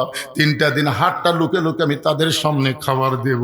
3টা দিন পরে যখন হাতটা ভালো হয়ে যাবে, আপনার দেওয়া জাতা আমি আবার ঘুরাবো বাবা, আবার জমের আটা আবার গমের আটা আমি করবো বাবা। হযরত আলী এক দৌড় মারছে। এমন গরিব ছিলেন, দুনিয়ার জীবনে কিছুই দিবার পারি নাই, মরার পরে তুমি কি চাইবা ফাতেমা, তুমি কি চাও? ফাতেমা বলে, স্বামী গো আমার 1 নম্বর চাও হলো আমি যখন মরে যাব, রাতের বেলা মরছি, দিনের বেলায় আমার কবর দিবেন না, রাতের অন্ধকারে আমাকে দাফন করবেন, আমার কবরের খবর যেন দুনিয়ার কোনো মানুষ না জানতে পারে, কারণ আমি পর্দানিশী। আমার কবর দেখে আন্দাজ করে ফাতেমা লম্বা কত মানুষ জানবে, আমার পর্দার খেলাফ হয়ে যাবে। আমার 2 নম্বর চাওয়া হলো আমার কোনো জানাজার ব্যবস্থা করবেন না। মেয়ে মানুষের জানাজায় 20 লক্ষ মানুষ হয়, এটা অহংকার না। মেয়ে মানুষের জানাজায় কম পুরুষ মানুষ হয়, এটাই হলো অহংকার। ধরে কোন কথা ঠিক কি না? একটু মনোযোগ দিয়ে শোনেন। ফাতেমা বললেন, যিনি হচ্ছেন জান্নাতি নারীদের নেত্রী, কোন দেশের প্রধানমন্ত্রী না, নেত্রী না, যাকে বলা হয়েছে সাইয়্যিদাতুন নিসা আহলুল জান্নাহ ফাতেমাতুজ জোহরা। ধরে কোন সুবহানাল্লাহ। সেই ফাতেমা বলতেছে, আমার জানাজার কোনো ব্যবস্থা করবেন না। আমার জানাজা করবেন কিন্তু জানাজার ব্যবস্থা করবেন না। আলী বলে, ফাতেমা তুমি নবীর কলিজার টুকরা, তোমার মৃত্যুর খবর শুনলে হাজার হাজার মানুষ তোমার জন্য দোয়া করবে। ফাতেমা বলতেছে, কোনো দরকার নাই, লক্ষ মানুষ যদি বলে ফাতেমা ভালো, আর আপনি যদি বলেন আমার ফাতেমা ভালো না, ওই লক্ষ মানুষের দোয়া দিয়ে ফাতেমার 1 তিল পরিমাণ লাভ হবে না। আর দুনিয়ার তামাম মানুষ যদি বলে ফাতেমা খারাপ, আর আপনি যদি বলেন আমার বউ ফাতেমা ভালো, স্বামীর সার্টিফিকেটে ফাতেমার জন্য আল্লাহ 8টা জান্নাতের দরজা খুলে দিল। এখন আপনাদের কাছে আমার জানতে চাওয়া, বউ ভালো হওয়া লাগবে কার কাছে? জোরে বলেন কার কাছে? কিন্তু আমাদের গুলা লব উল্টা বলে, খালি তুমি আমাকে দেখবার পারো না, গোটা পাড়া খুঁজে দেখো আমার বিরুদ্ধে কেউ নাই। ও মায়েরা, গোটা পাড়ার লোক আপনাকে ভালো বললে আপনি ভালো না। আপনার স্বামী যদি ভালো কয় তাহলে ফাতেমার সঙ্গে আল্লাহ আপনাকে জান্নাত দিয়ে দিবে। ফাতেমা বলে, স্বামী গো আমার 3 নম্বর চাও হলো আমার লাশটা খাটনিতে তুলবেন না, কারণ আমি ফাতেমা হিসাব করে দেখলাম এই মুহূর্তে আমার খাটনি কান্দে নেওয়ার 4 জন পুরুষ দুনিয়াতে নেই। এখান থেকে ফতুয়া হলো, একটা মেয়ে মানুষ মারা গেলে তিনি কান্দে নিবার পারবে না। কান্দে নিবার গেলে যাদের সঙ্গে বিবাহ বসা হারাম, তারাই শুধু কান্দে নিবার পারবে, তিনি কান্দে নিবার পারবি। আচ্ছা বলেন তো, মুরিদের বউ যদি মরে পীর সাহেব কান্দলে ওঠাবি? জোরে কর না কেন? এই জন্য আমি প্রত্যেক ওয়াজে বলি, তিনটা জিনিস আপনারা খেয়াল করে দেখবেন, বড় ডাক্তারের বইয়ের কোনোদিন সিজার লাগে না। বড় বড় ডাক্তার এরা জানে সিজার করলে মায়ের ক্ষতি, বাচ্চার ক্ষতি, এই জন্য বড় বড় ডাক্তারের বইয়ের সিজার লাগে না। 2 নম্বর হলো মৌলবীর বাড়িতে কোনোদিন মিলাদ লাগে না। আমি দেখছি আমাদের এলাকার কোনো মৌলবীর বাড়িতে মিলাদ হয় না, এরা পরের বাড়িতে পড়ায় কিন্তু নিজের বাড়িতে হয় না। আর 3 নম্বর জিনিসটা খেয়াল করবেন, পীরের বউ কোনোদিন মুরিদ হয় না। কারণ পীরের বউ জানে আমার পীর সাহেব মাঝে মধ্যে মুরিদের বইয়ের দিকে চোখ মারে, এ লুচ্চার হাতে কে মুরিদ হইবে। কিন্তু দুনিয়াতে একজনই বউ হইয়া বিশ্ব নবীকে নবী বলে স্বীকার করেছে, ধরে কর না সুবহানাল্লাহ, যার নাম হলো খাদিজাতুল কুবরা। সর্বপ্রথম নবীকে নবী বলে স্বীকার করছে কে? খাদিজা। এই জন্যে অন্ধভাবে সবাইকে মানা যাবে না, অন্ধভাবে একজনকেই শুধু মানতে হবে, তিনি হলেন আমাদের নবী। 42 বছর হলে ওয়াজ করতেছে, আমার বয়স, ওয়াজের বয়সে 42। একদিন বউকে 1000 টাকা হাতত দিয়ে বললাম, খালি একবার হুজুর কত দেখি, তোমার মুখে হুজুর শুনতে কেমন লাগে? বউ খালি মুচকে মুচকে হাসে। টাকা এই নতুন যে 1000 টাকা লোট বাড়াচ্ছে, টাকা হাতত দেখে মুচকে মুচকে হাসো কেবারে হুজুর কও। কয় যে জনগণ আপনাকে চিনে না তো তাই হুজুর কয়, কিন্তু আমি তো আপনাকে চিনি গো, হুজুর কি এতই সোজা? সেই দিন বুঝেছি ভাই, বইয়ের কাছে পীর সাহেব হওয়া, হুজুর হওয়া খুবই কঠিন। আর সেই বইয়ের কাছে সর্বোত্তম নবী কে হয়েছে? আমাদের নবী। এই জন্য আল্লাহ বলেছেন, লাকাদ কানা লাকুম ফি রাসূলিল্লাহি উসওয়াতুন হাসানা। জোরে বলেন মারহাবা। একটু মনোযোগ দিয়ে শোনেন। ফাতেমা বলতেছে, আমার বাবা যদি আজকে দুনিয়াতে জীবিত থাকতো, মরা মেয়ের লাশের খাটনি বাবা কান্দে নিবার পারতো, কিন্তু 6 মাস আগে আমার বাবা দুনিয়া থেকে বিদায় নিয়েছে। আমার হাসান হোসেন যদি বড় হইতো, মায়ের লাশের খাটনি কান্দে নিবার পারতো, কিন্তু এরা এত ছোট, এরা কান্দে নিবার পারবে না। ওই জান্নাতুল বাকির পূর্ব কোণায় সবুজ রঙের একটা বাতি জ্বলবে, ওই বাতি বরাবর আমাকে দাফন করবেন। আমার কবর খুঁড়তে যদি আপনার কষ্ট হয়, তাহলে আপনার একান্ত বন্ধু যদি কেউ থাকে দুনিয়ায়, তারে বলবেন সে যেন গোপনে ফাতেমার কবরটা খনন করে দেয়। আমরা সবাই জানি আবু যার গিফারি ওই কবর খুঁড়ে দিল। কবর খুঁড়তে খুঁড়তে ভয়ানক একটা কাণ্ড ঘটে গেছে ভাইজান। যাই হোক না কেন, যেটা আপনাদের বুঝাবার চাইছি, আমার মা বোনেরা পর্দার অন্তরালে বসে যারা আছেন, তাহলে আপনারা কি বুঝলেন? পুরুষ মানুষের জন্য 1 নম্বর নেক আমল হলো নামাজ, আর নারীদের 1 নম্বর নেক আমলের নাম কি? পুরুষের জন্য 1 নম্বরের নাম কি? এই নামাজ কিন্তু ওয়াজ দেওয়া হবে না, এই নামাজ কায়েমের জন্যে আল্লাহর কোরআনের আমাদের দল করা লাগবে। জোরে কোন কথা ঠিক কি না? আল্লাহ বলেছেন, আল্লাযীনা ইম্মাক্কান্নাহুম ফিল আরদ। মুসলমানের মধ্যে কাউকে যখন ক্ষমতার চেয়ার দেওয়া হবে, আসলে ক্ষমতার মালিক কে? আরো জোরে। 5-20 চাষটলে গল্প করতেছে, আওয়ামী লীগ ক্ষমতায় ছিল, আগামীতে বিএনপি ক্ষমতাতে আসতেছে আমার এলাকায়। 2-3 বার এই কথা শোনার পরে আমি বললাম, নাউজুবিল্লাহ নাউজুবিল্লাহ। তখন একজন আসে কয়, হুজুর নাউজুবিল্লাহ কেন? আমি বললাম, পাগলা, ক্ষমতা আওয়ামী লীগও ছিল না, বিএনপি তো আসবি না। তোর একজন কয়, হুজুর তাহলে ক্ষমতা কে আসবে? ওই মনে করছে জামাত, বুঝলেন, ওই সেই খেপা। আমি বললাম, পাগলা, তাহলে একটা আয়াত কই শোন। তো ইজ্জু মান তাশা ওয়া তুযিল্লু মান তাশা বিয়াদিকাল খায়র ইন্নাকা আলা কুল্লি শাইইন কাদির। সম্মান দেওয়ার মালিককে, অপমান করার মালিককে, ভালো মন্দর মালিককে, সমস্ত ক্ষমতার মালিককে।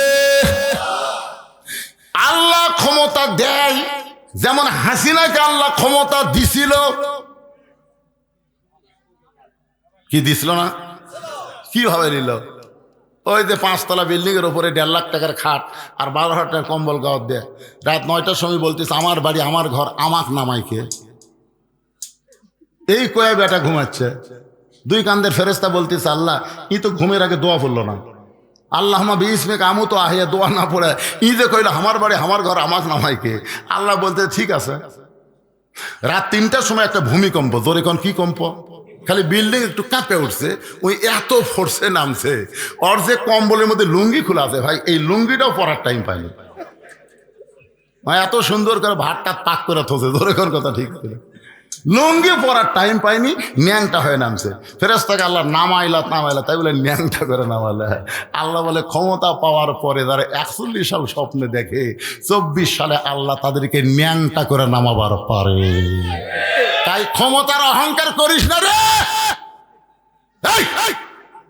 ক্ষমতার অহংকার করিস না। ক্ষমতা আল্লাহ দিবি, আবার ন্যাংটা করেও কেটে দিবি। কথা কন না কেন, কথা কন না কেন? ক্ষমতার মালিক কোন দল না, ক্ষমতার মালিক হলো আল্লাহ। করে দেন ক্ষমতার মালিককে। আল্লাহ যখন কোন মুসলমানের মধ্যে কাউকে ক্ষমতা দিবে, তার 1 নম্বর দায়িত্ব কি? 1 নম্বর দায়িত্ব হলো পর্দা সেতু। কি হচ্ছে কি হচ্ছে?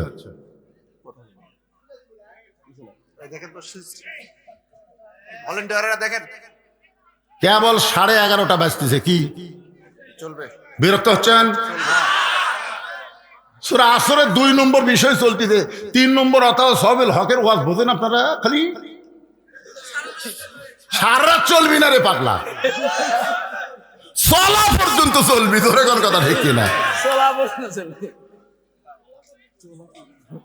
একটু মনোযোগ দিয়ে শুনবেন। সমস্ত ক্ষমতার মালিক কে?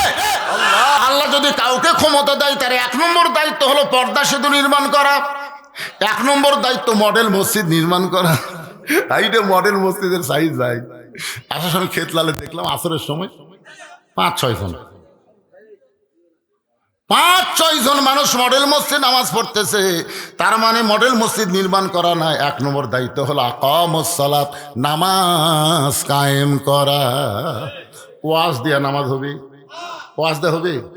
যদি সরকার ঘোষণা করে 5 ওয়াক্ত নামাজ, মুসলমান দাবি করার পরে কেউ যদি না পড়ে, পাছার কাপড় তুলে 5টা করে বাড়ি, প্রতি ওয়াক্ত 5টা করে বাড়ি, 200 টাকা জরিমানা।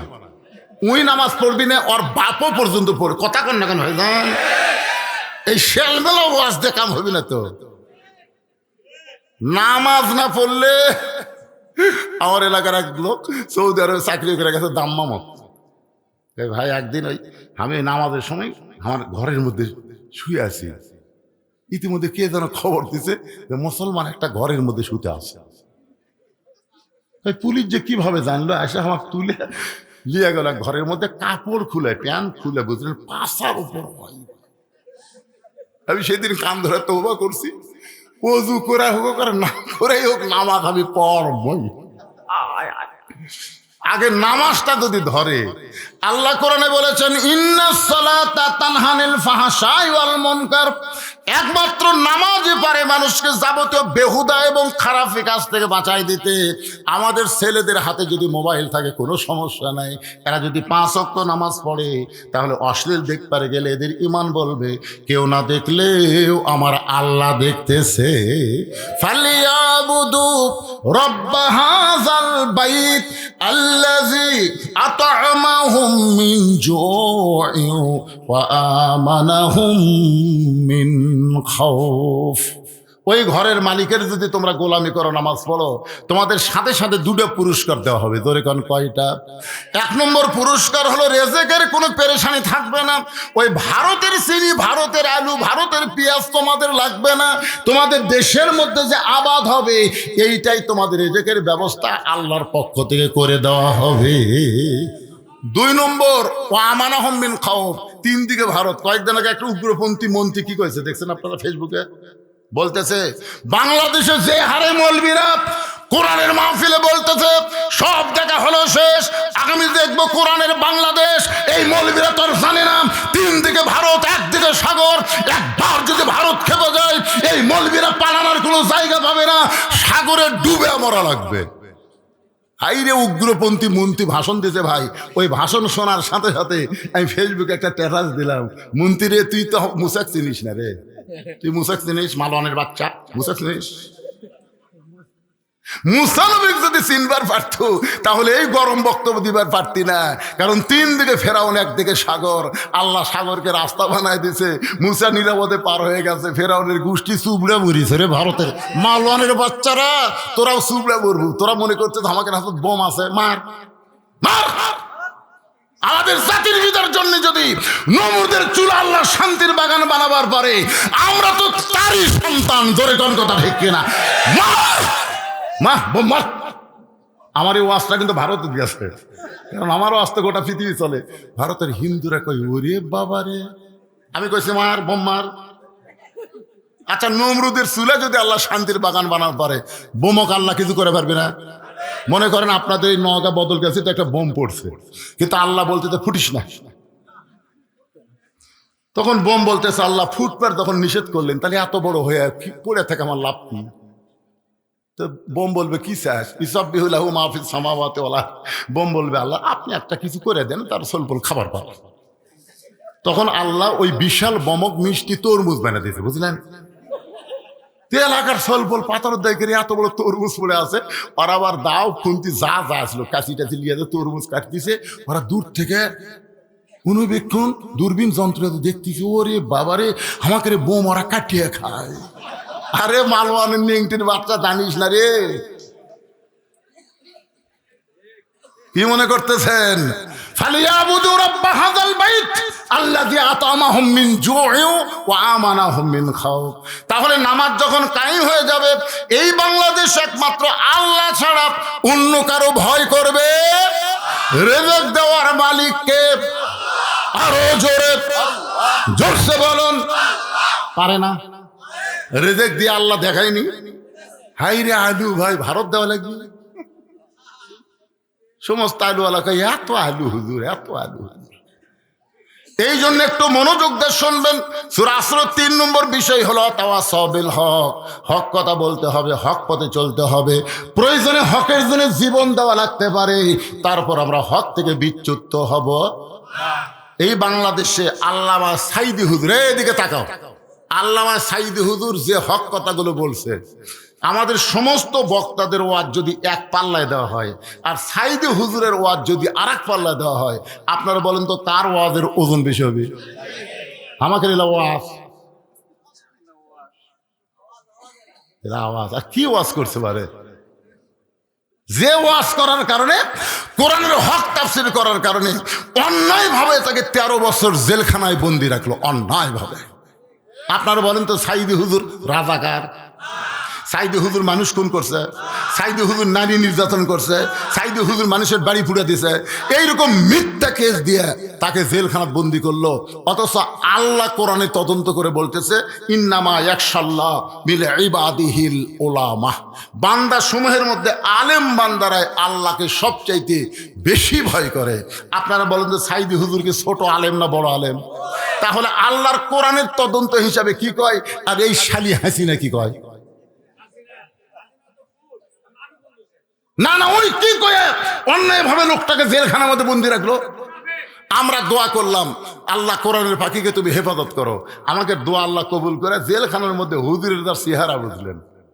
যেদিন বের করলো হাসপাতাল নিয়ে যাওয়ার জন্য, মাইক্রো থেকে পাওয়া নামা একটা হাসি দিছিল, সে হাসি দেখছেন আপনারা? এই হাসি দুনিয়ার কোনো হাসি নয়, এই হাসি হলো জান্নাতের হাসি।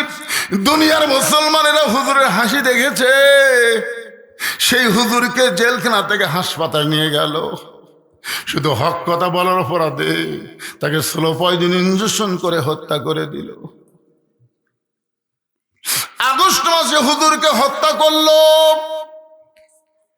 আমরা সমস্ত বাংলার মুসলমান যারা কোরআনকে ভালোবাসি, যারা হককে ভালোবাসি, তারা তাহাজ্জুদের নামাজ পড়ে আল্লাহকে বললাম, আল্লাহ এই জজ court, high court, supreme court Hasina দখল করছে, আল্লাহ এই কোর্টে আমাদের কোনো বিচার হবে না, আল্লাহ তোমার আদালতে বিচার দিলাম, আল্লাহ এমন কোরআনের পাখিকে হকের পথে থাকার কারণে অন্যায়ভাবে হত্যা করলো, তুমি এর বিচার করো আল্লাহ। আগস্ট মাসে আমরা বিচার দিলাম, পরের আগস্ট আসা মাত্র আল্লাহ তাআলা আমাদের দোয়া কবুল করে ওই বেহককে বাংলাদেশ থেকে তাড়ায় দিছে। ধরে কোন কথা ঠিক কি না? কুল জাল হক ওয়া যাহাকাল বাতিল ইন্নাল বাতিলা কানা যাহুকা। আল্লাহু আকবার। হক পথে চলতে হবে, হক কথা বলতে হবে। হকের উপর যদি মৃত্যু হয় অসুবিধা আছে? মরা তো লাগবেই রে ভাই। এখান থেকে বাড়ি যাওয়ার গ্যারান্টি দেওয়ার মরদকে বলেন না, আমার বাড়ি সবচাইতে কাছে, আমি বাড়িতে যাবার পারবই, এই গ্যারান্টি যদি দিবার না পারেন তাহলে মরা লাগবে। এই বিশ্বাস অন্তর আনলে কি হয়? কি হয়ে মরব?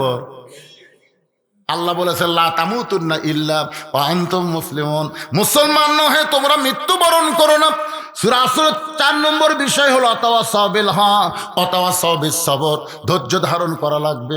নানা রকম বিপদ আপদ মুসিবত আসবে, এর মধ্যেও আমাদের ধৈর্য নিয়ে মোকাবেলা করা লাগবে। আপনার শোনেন মনোযোগ দিয়ে, যে মায়ের কোনোদিনও বাচ্চা হয় না, বিয়া হওয়ার পরে এবার প্রথম বাচ্চা হবে, আপনারা বলেন তো ওই মায়ের ধৈর্যের দরকার আছে না নাই? সবাই তো জানে মায়ের পায়ের তলে সন্তানের জান্নাত। এতে কি গজল শুনলেন? 23 সালের 25 ডিসেম্বর আমার মা মারা গেছে, 18 সালের 3রা জুলাই আমার বাবা মারা গেছে। যখন ছেলেটা গান গাইলো আমার চোখ দেওয়া না আসে, পানি চলে আসে। আহারে কি বলবো প্রসবের কথা, মা বিনে সেই ব্যথা কেউ তো বুঝিবে না। মাজন ঠেকিয়া সন্তানের দায়, অকালে মা মারা যায়, কেন সে মায়ের ভক্তি করো না। এমন দরদি ভবে কেউ হবে না আমার মা গো। কিন্তু ভাইজান বাচ্চা তো লিচ্ছে, জানে না তো প্রসব ব্যথা। যেদিন বাচ্চা হবে ওরে বাবারে প্রসব ব্যথায় চিল্লাচ্ছে আর বলবে মরে যাবো, বিষ খামো, গলার দড়ি দেবো, এই জীবন রাখবো না। দাদি নেনি দৌড়ে আসে, কি বলিস?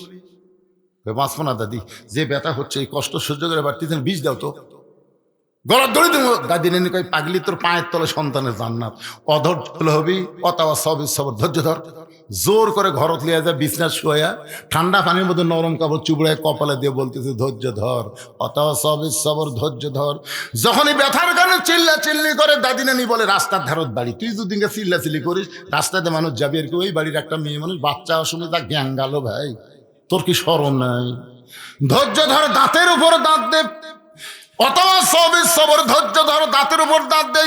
যখন করতেছে এমন সময় দাদি ধাই মাকে বলেছে মা টান। যেই টান মারছে বিষের জ্বালায় বেহুশ হয়ে গেছে। বাচ্চা জন্ম হলো, বাচ্চাকে গোসল করানোর পরে ওই বাচ্চা যখন মায়ের বুকে দেয়, বাচ্চার দেহের পরশে মা হুঁশ ফিরে পায়। মা যেই মাত্র হুঁশ ফিরে গেছে, ওর যে প্রসব ব্যথা হলো, এত কষ্ট হলো, ওইটার একটু খেয়াল নাই। বাচ্চাকে বুকের কাছে নিয়ে মুখের মধ্যে নিয়ে জিব্বা বের করে চুমা খায়। দাদি নানি তিরস্কার বলে ফেলে দে, এর ফেলে দে, লাত্তি মারা ফেলে দে, এর জন্যই তো গলার দড়ি দিবার চাইলি, এর জন্যই বিষ খাবার চাইলি, একেবারে এমন আদর সোহাগ কেন করতেছিস? মা তখন বলে দাদি ব্যথার পরে এমন শান্তি এটা আমি আগে বুঝতে পারি নাই। এই বাচ্চা যখন বুকে নিলাম তখন আমি সব কষ্ট ভুলে গেলাম। এই বাংলাদেশে বহু ভালো মানুষকে ফাঁসি দেওয়া হয়েছে, এই বাংলাদেশে বহু ভালো মানুষকে গুম করা হয়েছে, এই বাংলাদেশে বহু ভালো মানুষকে জেলের মধ্যে ঢুকাইছে, এই বাংলাদেশে আমার মতন মৌলানা 9 বার জেলত গেল। এই বাংলাদেশে আমরা বাড়ির থাকতে পারি নাই, আমরা আলুর বাগুরের মধ্যে ঘুম পাড়ছি। ভাই কত কষ্ট সহ্য করেছি। মা যেমন কষ্ট সহ্য করে প্রসব ব্যথা সহ্য করেছে, এরপরে বাচ্চা যখন বুকে পাইছে মা সব ব্যথা ভুলে যায়। আমরা সব কষ্ট ভুলে যাব, একটাও কষ্ট আমাদের অন্তরে থাকবে না।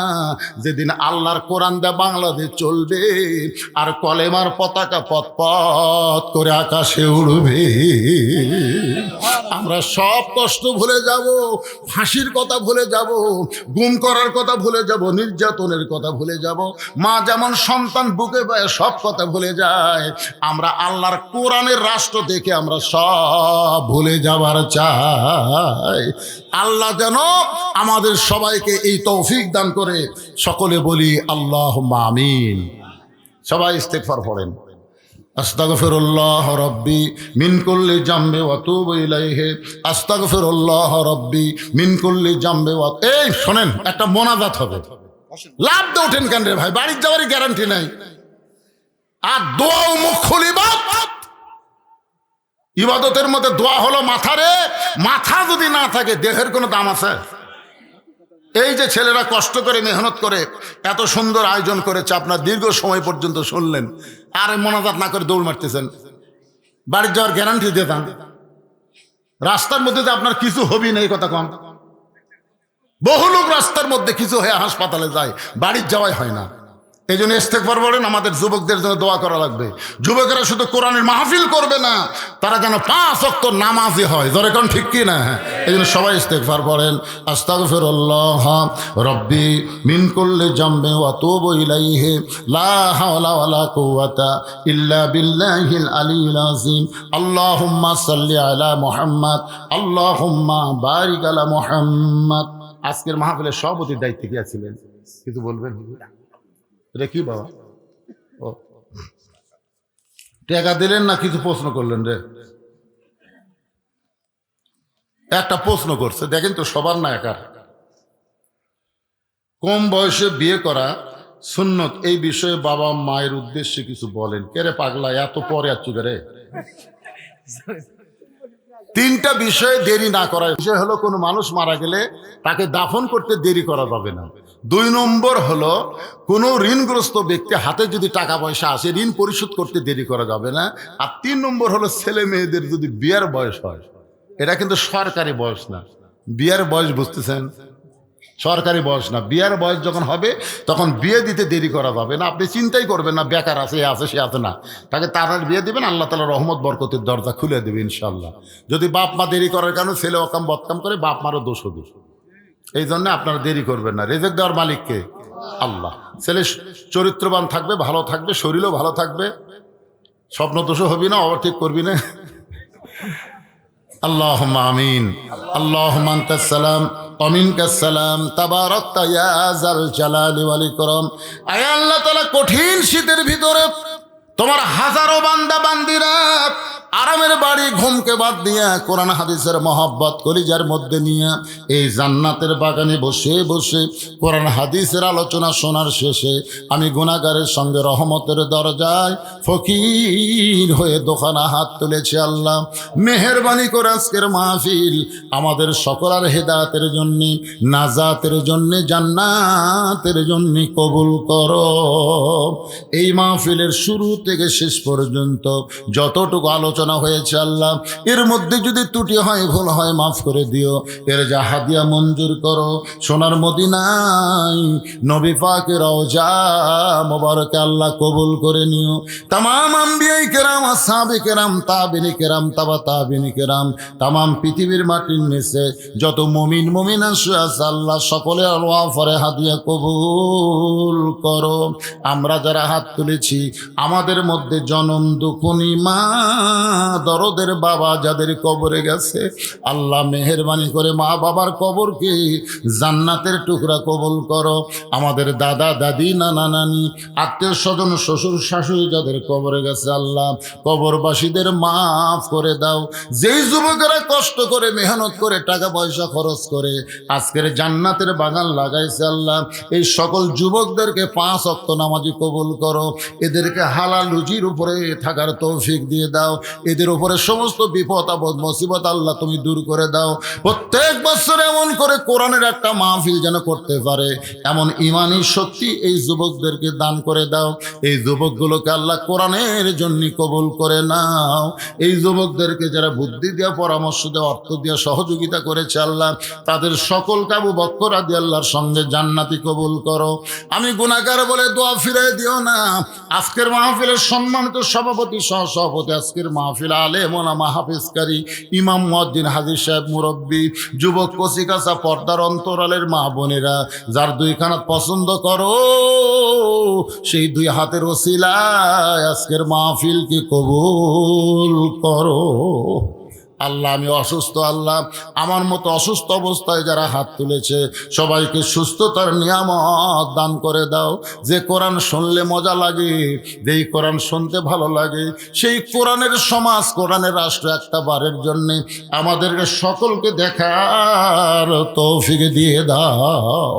আল্লাহ গোটা বিশ্বের মুসলমানকে আল্লাহ হেফাজত করো। আমার বাংলাদেশের সবাইকে মিলে মিশে একতাবদ্ধ হয়ে কোরআনের পক্ষে কাজ করার তৌফিক দাও আল্লাহ।